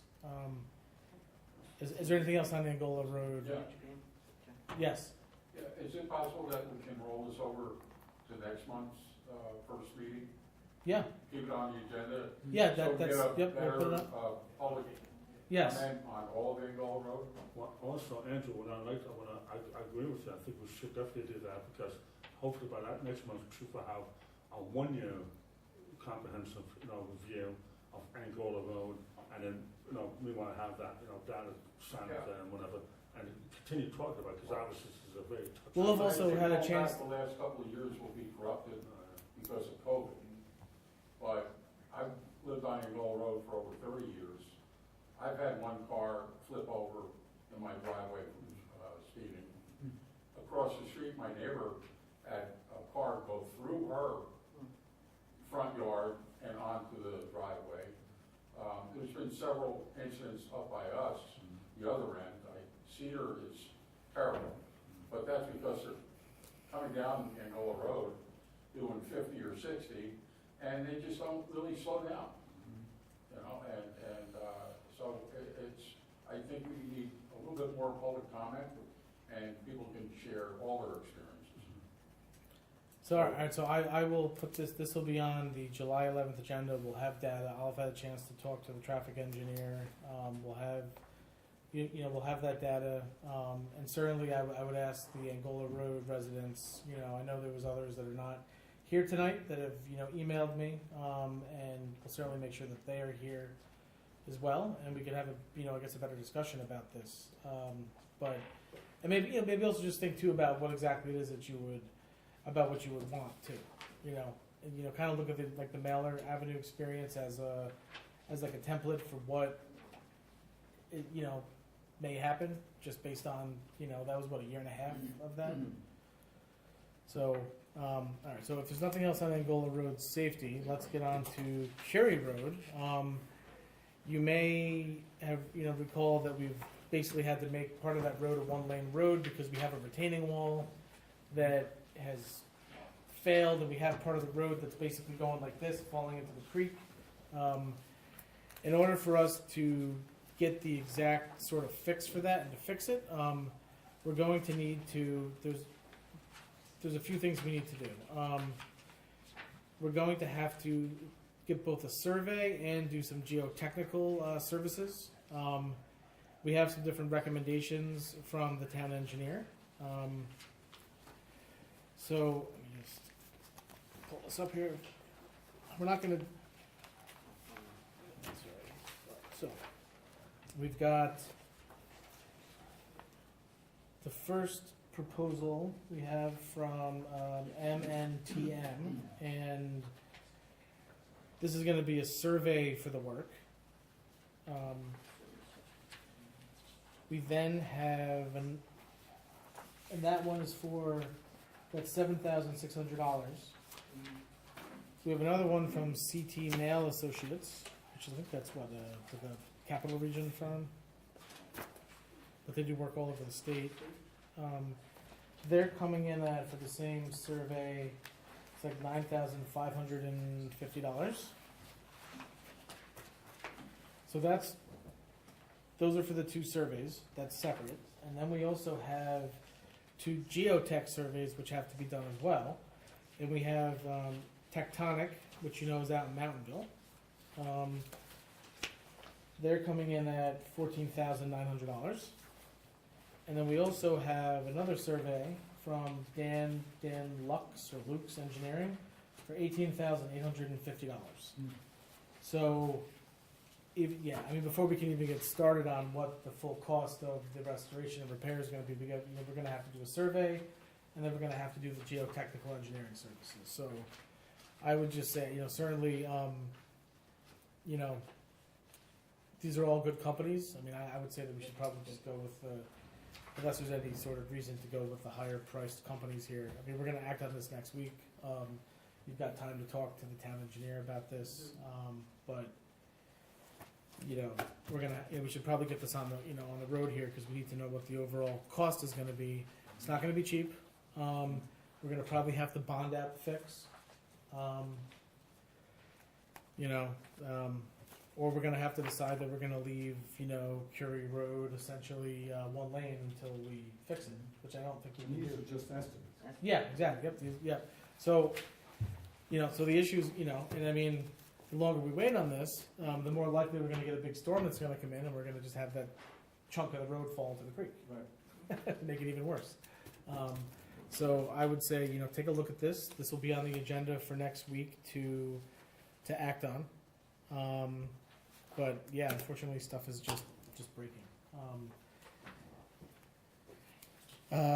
CVS traffic light. I'm gonna let Steve just touch on this real quickly. Okay, so the traffic light down by CVS was hit by a dump truck owned by Whispering Pines Development Corp. Gosh, 6 months ago? February? February? Yep. Maybe not quite so long. And the traffic light under the original approval for CVS, their site plan, is CVS is the owner of the CVS Plaza's obligation to maintain. So, since Whispering Pines truck damaged it, their insurance company should pay to repair the light. But CVS, who's obligated under their site plan to repair the light, is not taking steps to repair the light. They've been very non-responsive. We've sent several letters and asked them to take care of this. Whispering Pines says they passed it on to their insurance company and that they're waiting on their insurance company and they haven't gotten back. And it's a lot of delay and finger pointing going on. So in order to resolve this, since the town is responsible for maintaining the street, it's our recommendation that the town commence a lawsuit against both the owners of the CVS pharmacy and Whispering Pines in order to, if not out and out win the suit, recover a judgment against them so that the town can take care of the light, compel them to come to the table and fix the light. It's my expectation, since certainly Whispering Pines doesn't have a defense for this, their truck damaged it. And once we put together the paperwork showing that under the site plan CVS is responsible, they won't have a defense either. Then once this goes to their attorneys, they'll come in and actually pay the costs to get the light taken care of. I've advised the board that the alternative would be to issue site plan violations to CVS. Short of getting CVS to sue Whispering Pines, all you can do is write letters to them and say, you and your insurance company are responsible for this, and the town could proceed that way if they wanted. But it's my feeling, my opinion, that if you do that, the town will be sitting here in fall and maybe even later without having resolved payment for the light.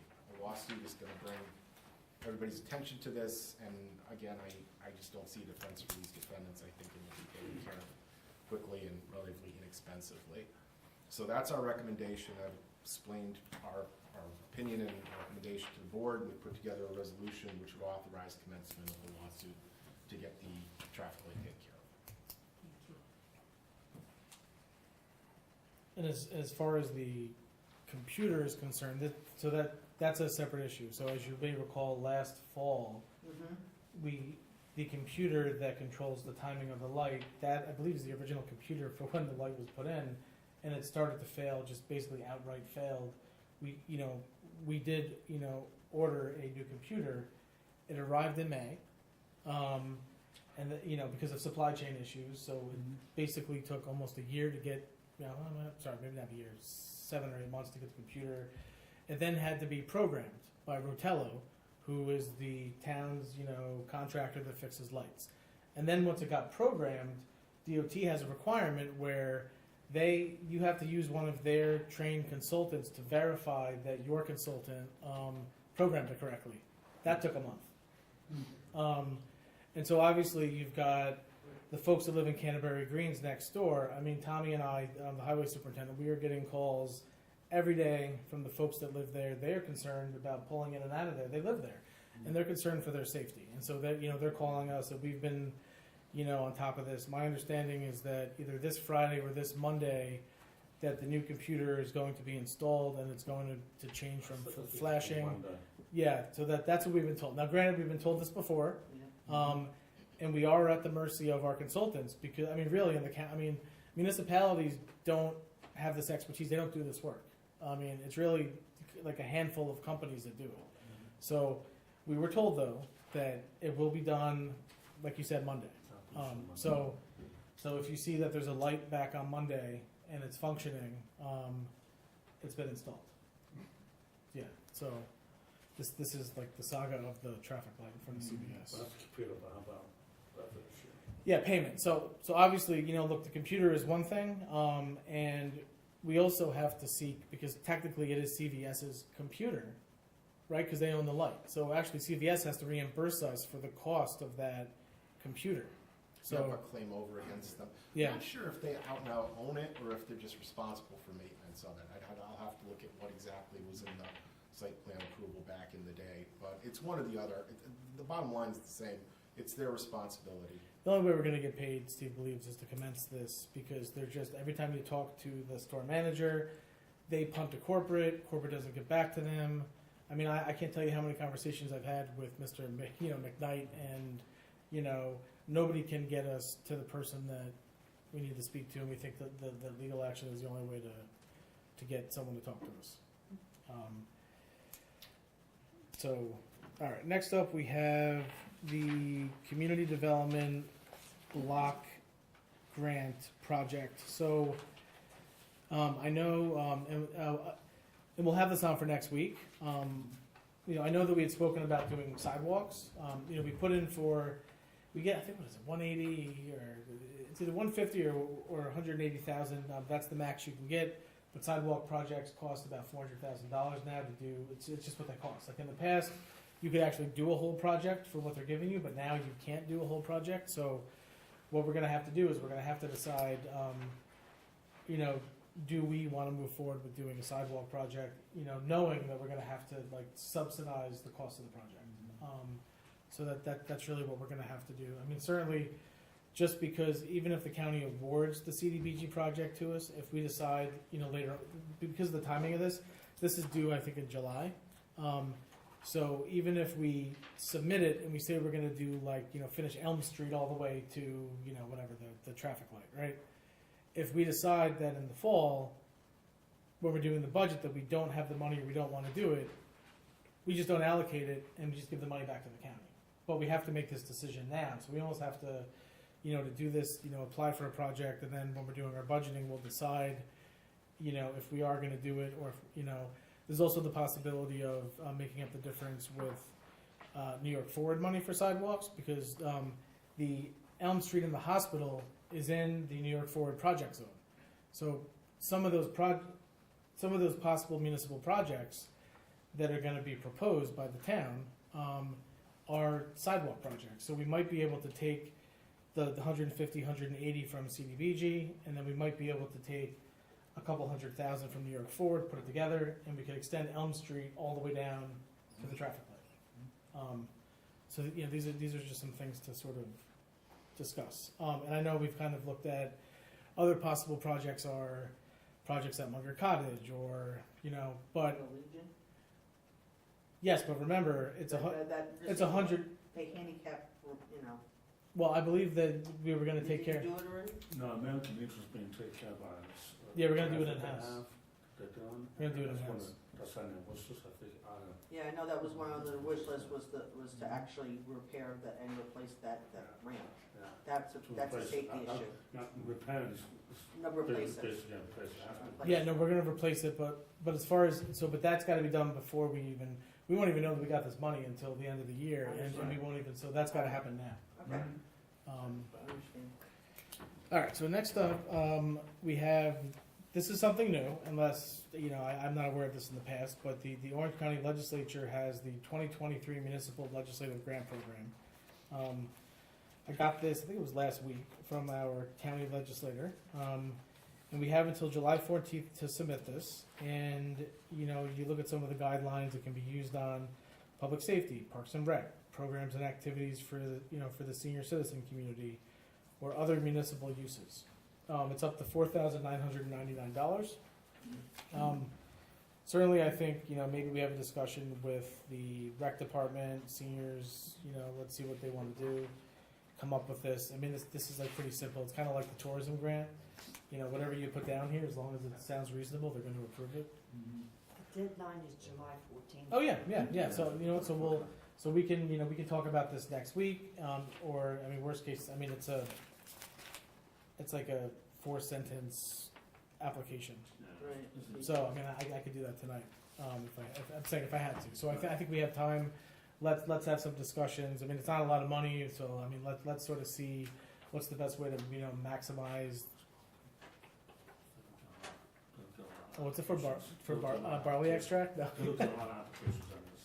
Yeah. I know people are involved with this. Okay. So I think that's one. Question on that?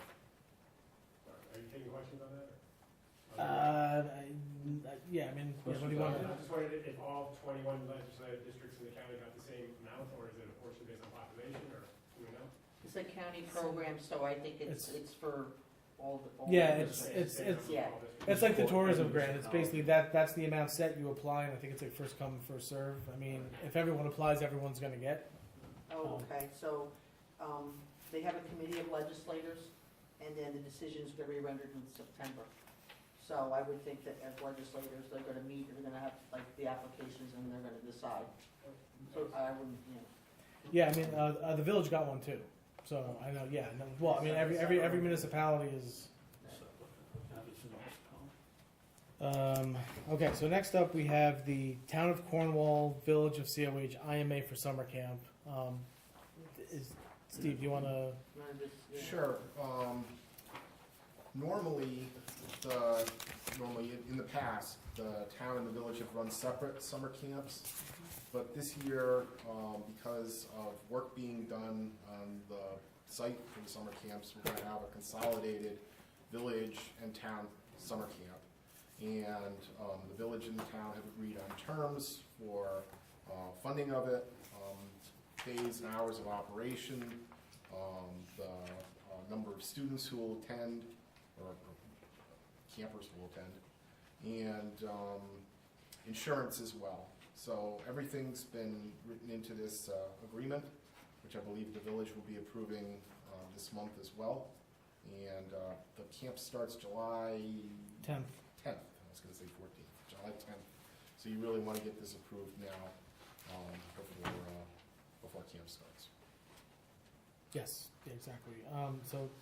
So basically, you can kind of see essentially the way this is going to work is, I mean, we're already at full enrollment. We have 250 kids.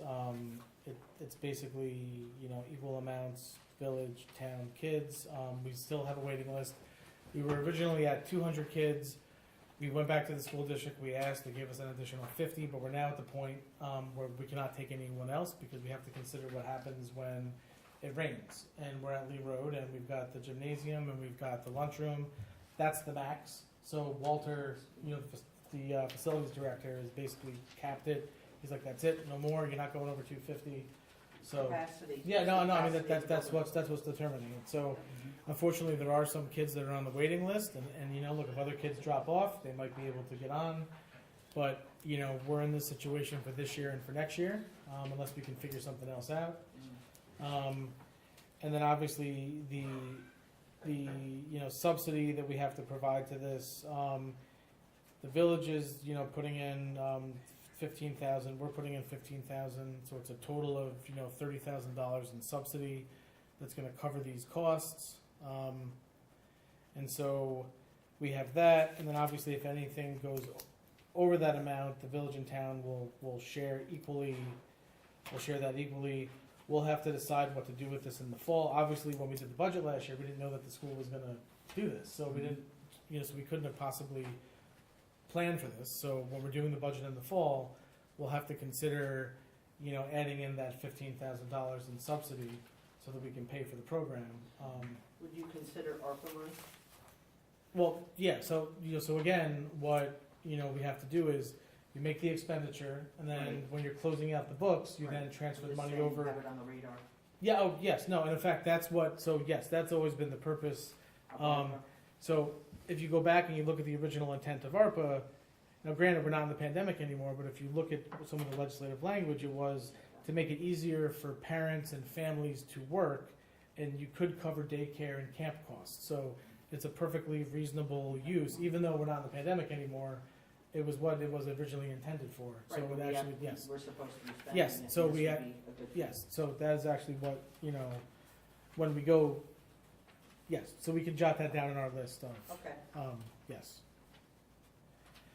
So I'm going to ask us that we do this tonight, so that we can get this done, Sounds good. since camp is starting. Then we have the Alera Group ACA agreement. Every year we have to hire these consultants that have to make sure that the town is compliant with the Affordable Care Act in terms of reporting its health insurance requirements, and what its employees have. We've been doing this every year since the Affordable Care Act. I mean, it's the same company. They've changed names a couple times, but you know, this is unfortunately just the cost of doing business. We have to do this. Then we have, here we are. I know the Cornwall Youth Lacrosse has been here for a while. Sorry, guys. So they are seeking right now, I believe, when does your when does that expire? Is that like this week, tomorrow? Saturday. Okay, so they've had approval to use Laurel Crest Field until, what is that, Saturday the 17th, right? They would like to continue using it until September 1st. And so they're just asking if they can extend the time that they're using the field for over the summer, and they're just asking us to allow them to do that. I would say absolutely. So, I mean, that's just There's no conflict? No, absolutely not. In fact, Okay. soccer's not there until the fall. Okay. So, I mean, in fact, Or you guys even are like baseball, or if they have anything out there, that's fine. the travel team doesn't really use it Okay. anymore. I'm sure through recreation they can figure that out. Yeah, so I mean, but obviously we've got, so, I don't, that's not gonna be a problem. In fact, we can probably prove this tonight too. Then we have the Urban County it is the OCCD Urban County Cooperation Agreement, and this basically, so instead of us all applying for our separate CDBG grants, the county acts as like the lead, grant agency. And so we have to agree to be part of that in order to get the funding and be part of this process. So we do this every year. We say, yes, sure, we agree to be part of this, Orange County Cooperation Agreement for CDBG. We do this every year. And then this allows the county to administer the grant for us to apply through the county. So this is just kind of pro forma that we do this every year. All right, You have to sign off on this in order to apply for your CDBG. Yes, sorry, yes, we got to do this tonight. So Yeah. this is basically part Yep. of the Correct. application. Okay, so next up you have this Millennium Strategies. Now, I'm not proposing we do this, but so this is a grant management proposal writing firm that does a lot of work all over the state, and they're one of the best. And this year we have $10,000 in our grant writing line. It's obviously not enough to cover the if you look at their, what is it? 39,600. Yeah, so 39,000, well, so there's three different options, right? We're not budgeted for the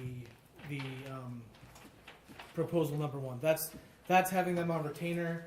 where they write unlimited numbers of grants. So if we ask them to write 30 grants for us, they would write 30 grants for us based on the needs of the town and the different projects that we're trying to fund. We're not budgeted for that. We have $10,000 in grant writing costs in the budget line for this year. Did we use, for this year, okay? 'Cause Yeah, no, for New York Forward, That was we last year. I know, last year. That was last year, yeah. We We spent that. hired Yeah, a we firm hired to Steve, do costs? Choice Words, Steve Densmore, but he specifically writes economic development grants. He I doesn't. understand. Millennium does everything from, DEC, algae mitigation grants to everything. I mean, they do everything. And so, one possibility, and we don't have to decide now, but the service option 2, which is their grant research portal service, I'm going to ask them if they would prorate this for the rest of the year. What this is basically, every month they send you a listing of everything that's available, county, state, federal, private, and if you see grants that you want to apply for, you can hire them and they'll write the grants for you.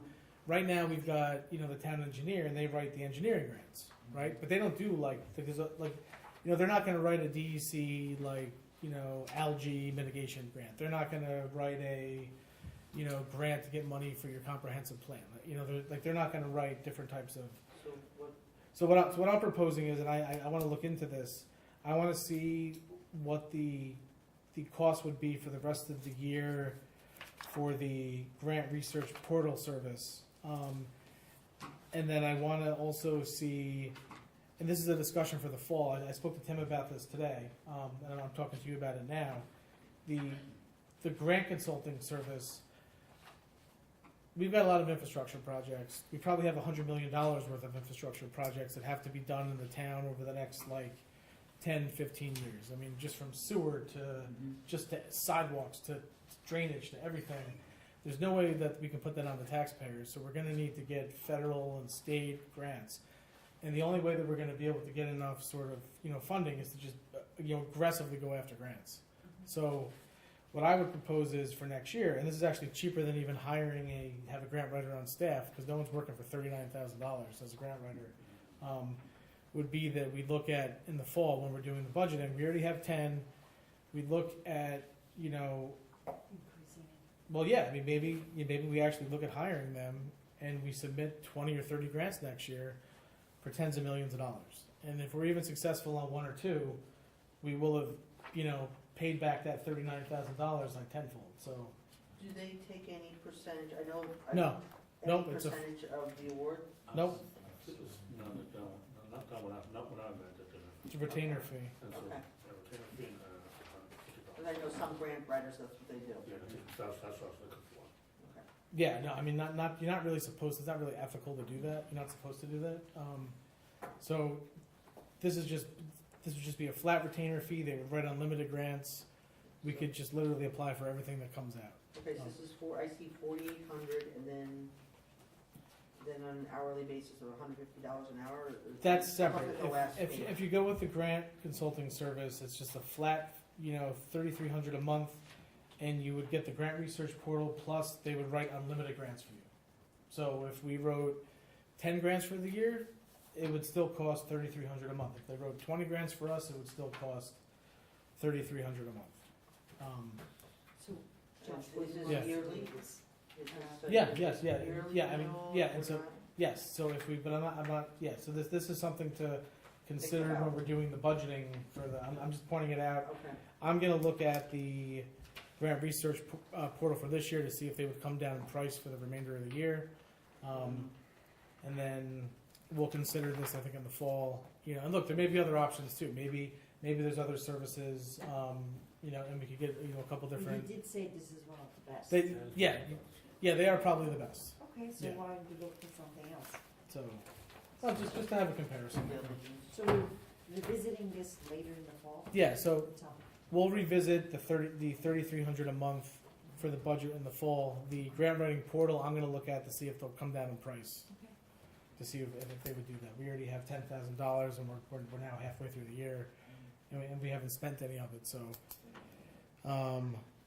All right, so next up we have Knollcrest Road, and I'm going to look to sort of Steve on this. So the my understanding is that Stone Hollow was saying that their completion date was February of 2022, and we still have a road that's not up to town specs. We still have lights that aren't up to town specs. They've just it's almost like they've abandoned the project, and we have residents that are, that live in there that are, it's just not safe. I mean, it's got to be brought up, and they should have some type of performance bond on file, I would think.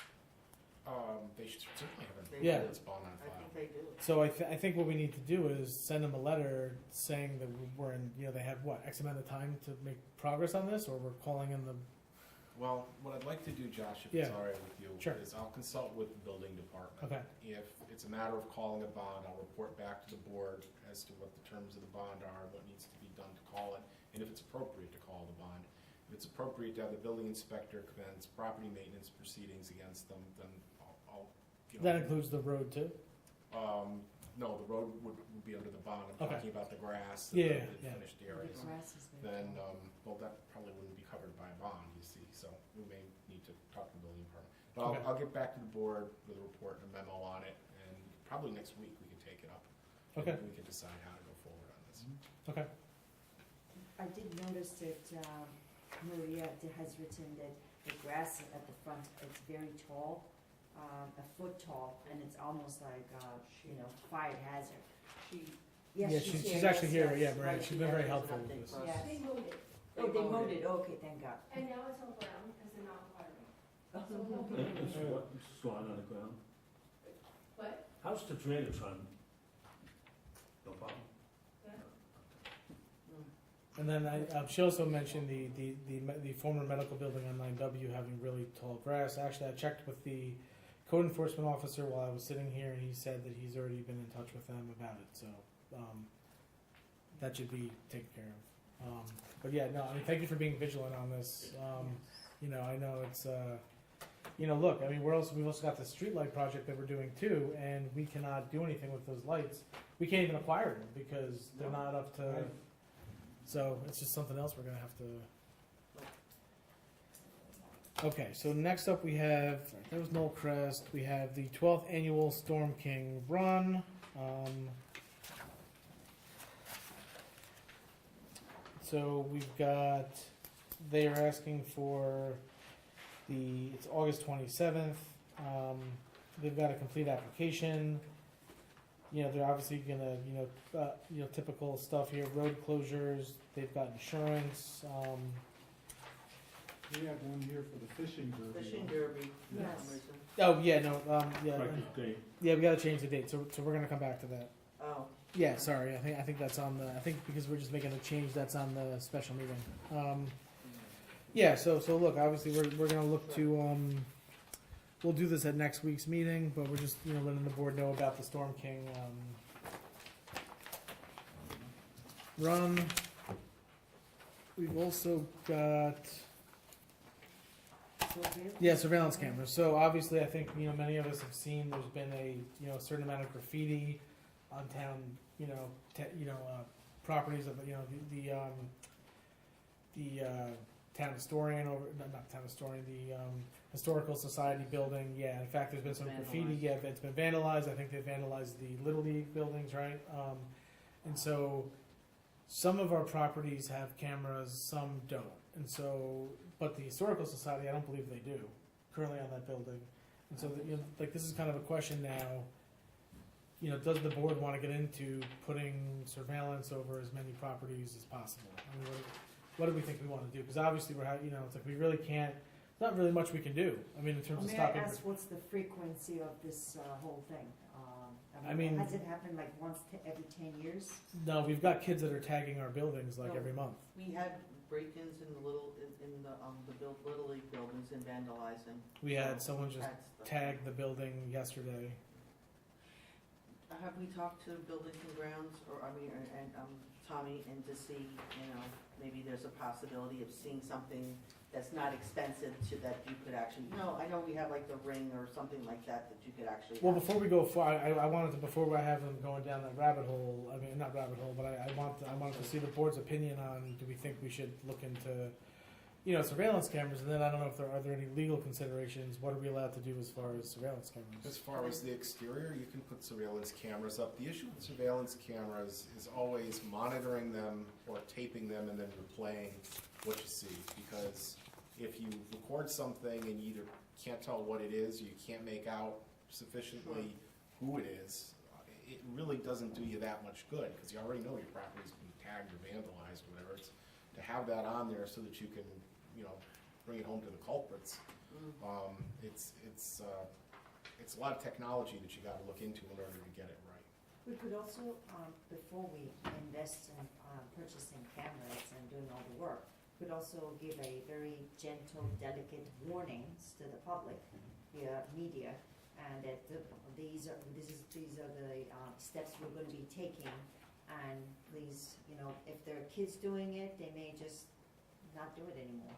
I mean, obviously, adults are not going around and vandalizing the buildings. Most likely, the teenagers. And the historic society is right next to the police station. That's kind of like weird. That's got to be kids. Nobody else will go up there.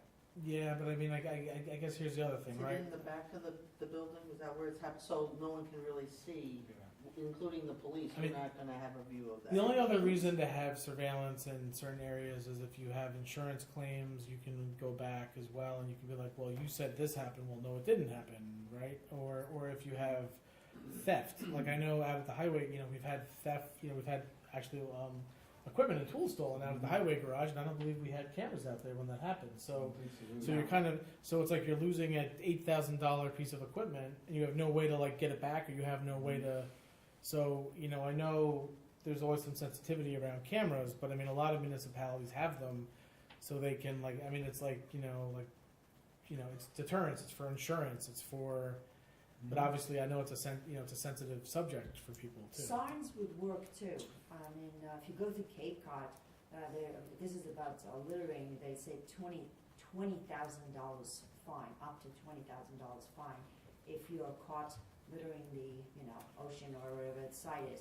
I mean, we could just go step by step before investing in a lot of hidden cameras or surveillance cameras. Well, why don't we see where it's currently at? I believe. I mean, it is on some buildings, so we should probably get an inventory as to where we have it.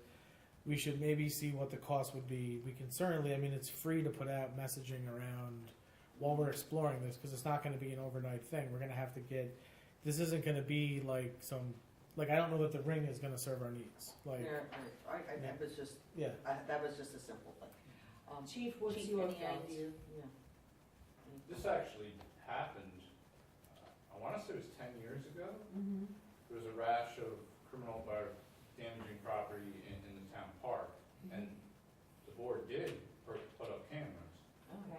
The technology was a lot worse then, and now none of those cameras work. Not a one. And some of them I think are still there physically, but I think now they're extremely cost effective. I mean, I know New Windsor has them everywhere. Everywhere. Everywhere.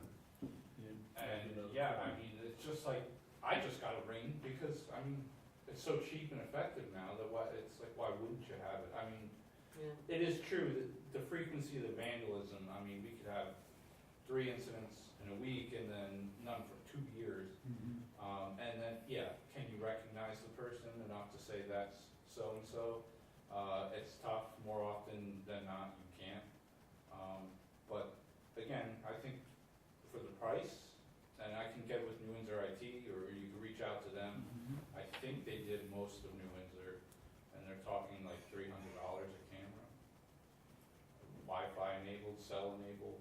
Just the mere presence of them could be a deterrent. Yeah, but it is money.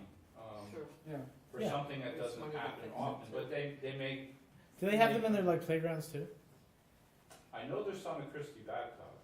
The only reason why I say that is because, for instance, the zip line that we removed from the playground, it's like you have these multiple incidents, and we're paying out hundreds of thousands of dollars in settlements sometimes. Like if a kid gets hurt in the playground, but yet there's no witness. It's just like the kid was hurt, so we don't know what happened. And you kind of have this way, if someone brings suit against the town, you have a way to verify potentially what happened, because you have the, you know, camera footage too.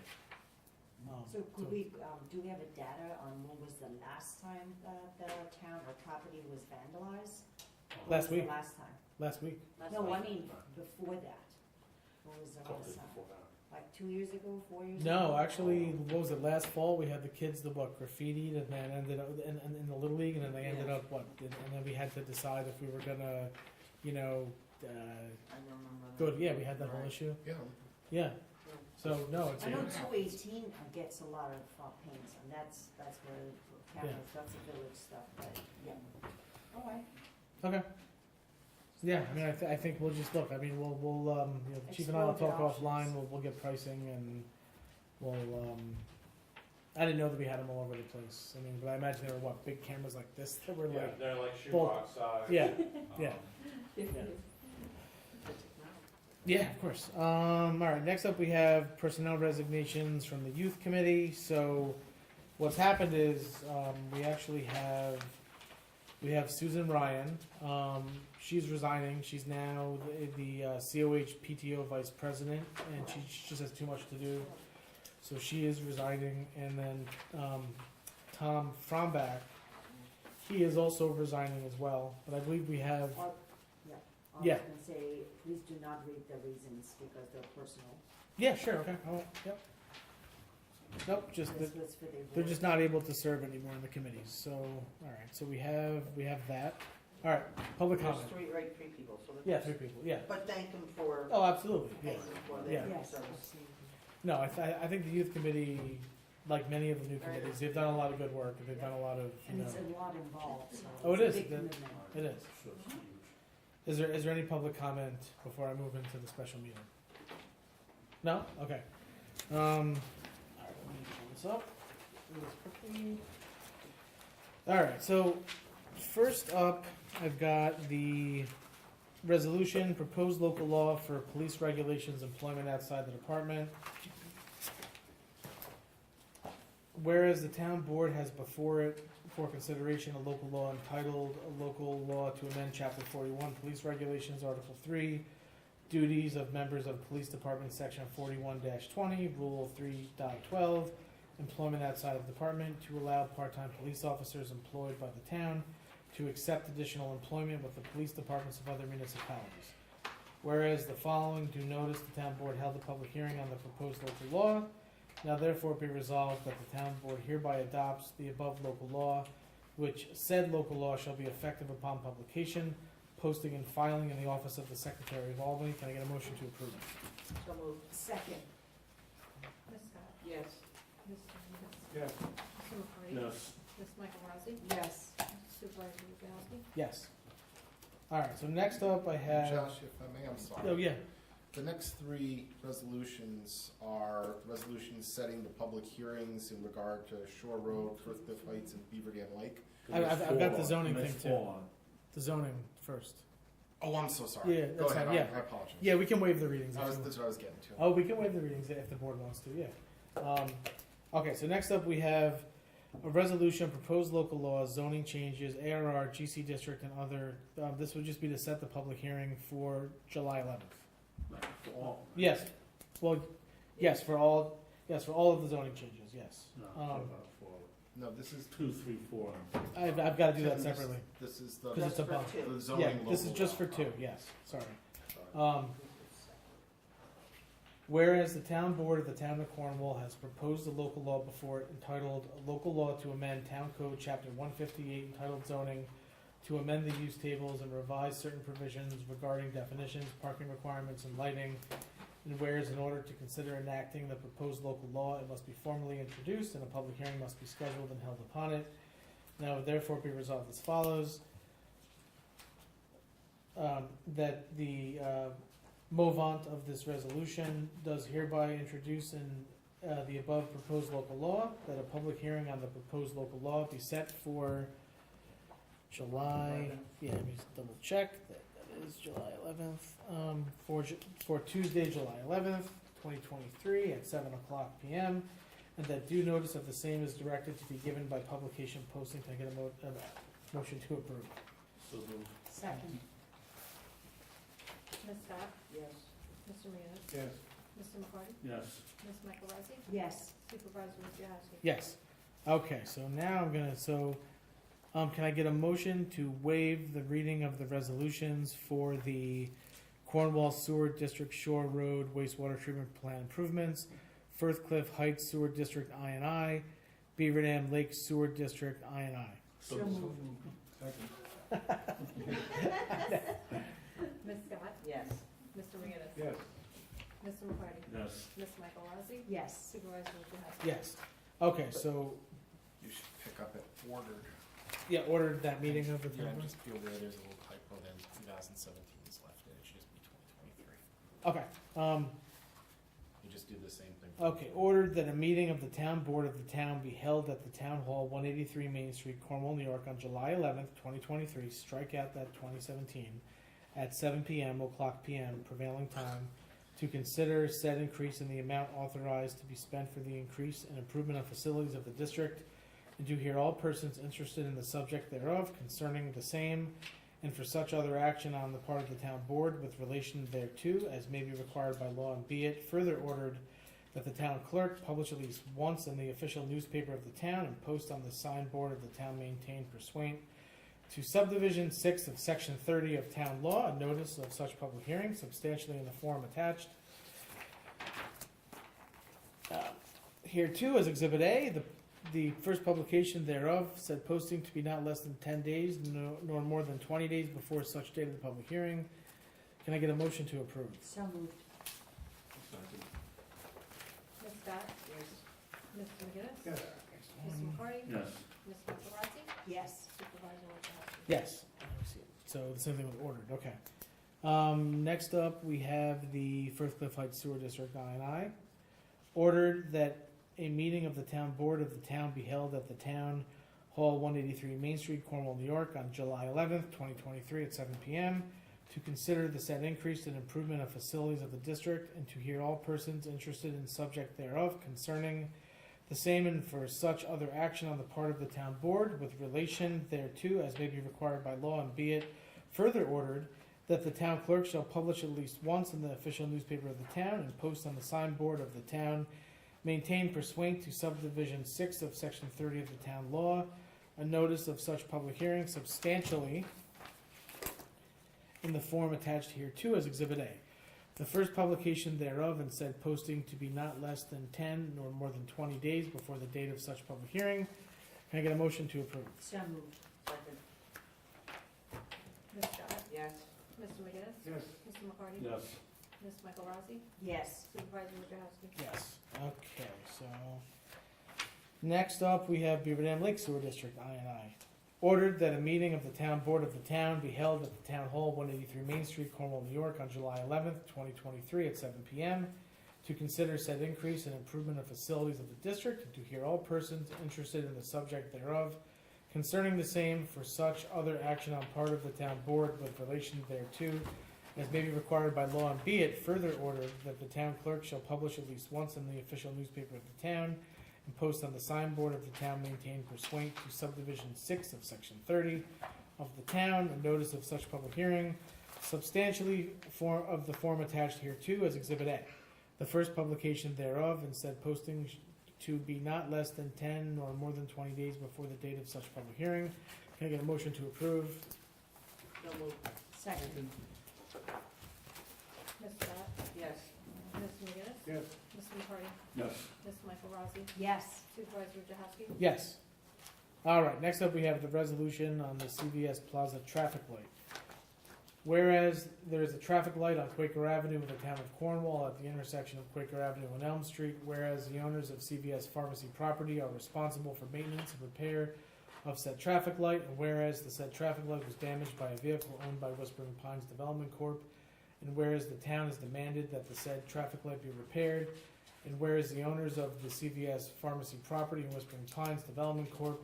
have failed to repair and or fund the repair of the traffic light, now therefore be resolved that the town board hereby authorizes the town's attorneys to commence a lawsuit to secure repair and or funding of the repair of the traffic light against CVS Pharmacy property, Whispering Pines Development Corp., such other parties who may be found liable to the town for the same. Can I get a motion to approve? Second. Mr. McGinnis? Yes. Mr. McCarty? Yes. Ms. Michael Rossi? Yes. Supervisor Wojciechowski? Yes. Next up, we have a resolution for the IMA between the town of Cornwall and Village of COH for the summer camp. Whereas the town of Cornwall has prepared an intermunicipal agreement with the Village of Cornwall on Hudson for operation of a municipal youth summer camp, and whereas the town board agrees with the terms and conditions contained in the agreement, it would be in the best interest of the town to formally approve the agreement with the Village of Cornwall on Hudson.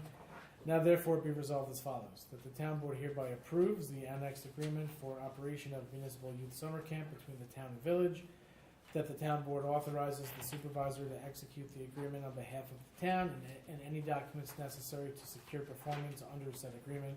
Can I get a motion to approve? So moved. Second.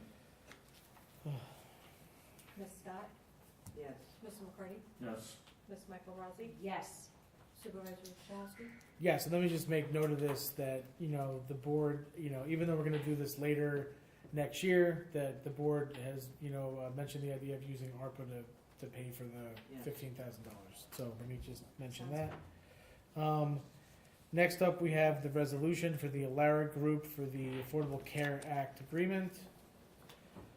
Whereas the town board requires consultations and advice relating to the town's health and welfare benefits mandated by the Affordable Care Act, ACA, and whereas the town board has received the attached consulting agreement between the town of Cornwall and the Alara Group to provide the necessary consultations and advice in connection with the ACA, and whereas the town board wishes to enter into the consulting agreement with Alara Group, Inc., now therefore be resolved as follows, that the town board hereby agrees to enter into the annexed agreement with the Lara Group for the annual fee of $7,450, payable in 4 quarterly installments, and that 2, the town board hereby authorizes the supervisor to execute the same and all documents necessary to effectuate the terms therein. Can I get a motion to approve? So moved. Second. Ms. Scott? Yes. Mr. McCarty? Yes. Ms. Michael Rossi? Yes. Supervisor Wojciechowski? Yes. The next up, I've got the Black Rock Bass Busters Kids Fishing Derby request. Can I just get a motion to change the date to, I guess it's June 17th, and then the June 18th for a rain date? Can I just get a motion to approve? So moved. Second. Ms. Scott? Yes. Mr. McCarty? Yes. Ms. Michael Rossi? Yes. Supervisor Wojciechowski? Yes. Do you want to add the lacrosse? Yeah, we will. Yep. to the- Yep. No problem, we'll be clear.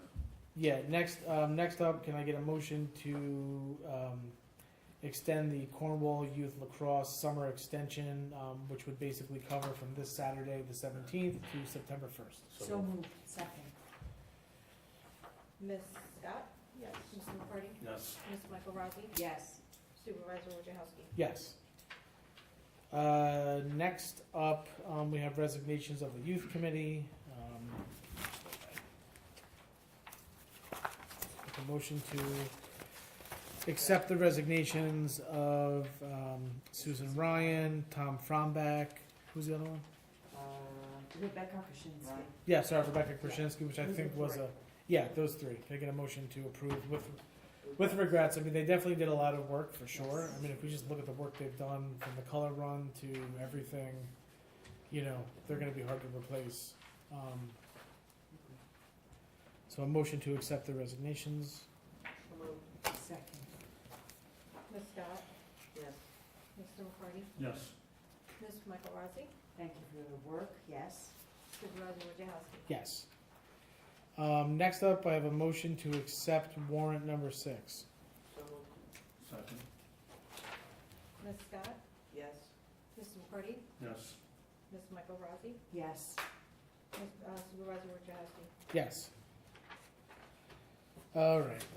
Is there any public comments? No. Looks like the public has left. But all right. So we do have. There's some stuff we have to talk about related to the email that we had gotten earlier. I think you've all seen that, right? Yep. Okay. So if I could get a motion to go into closed session to seek the advice of counsel, I would also like to. I do think we might need you because possibly should we talk about enforcement of this parade? That's up to you guys if you want to. We know what the topic is, right? It's about the parade guidelines, do you think the chief should be here for that? The police chief? Yeah, I like how the police chief. okay, yeah, so, I'd like to invite, Chief Geppert into closed session. I get a motion to go into closed session. So moved. Thanks. Ms. Scott? Yes. Mr. Can we McCarty? stay? Yes. We have to go upstairs. Mr. Michael Rossi? We could stay here. We but can- it's gonna take- Yes, ma'am. Thank you. Yeah, he's- Supervisor Wojciechowski? Yes. Thank you. We can't really, it takes long. This will be quick, Joe, I promise. I always wondered what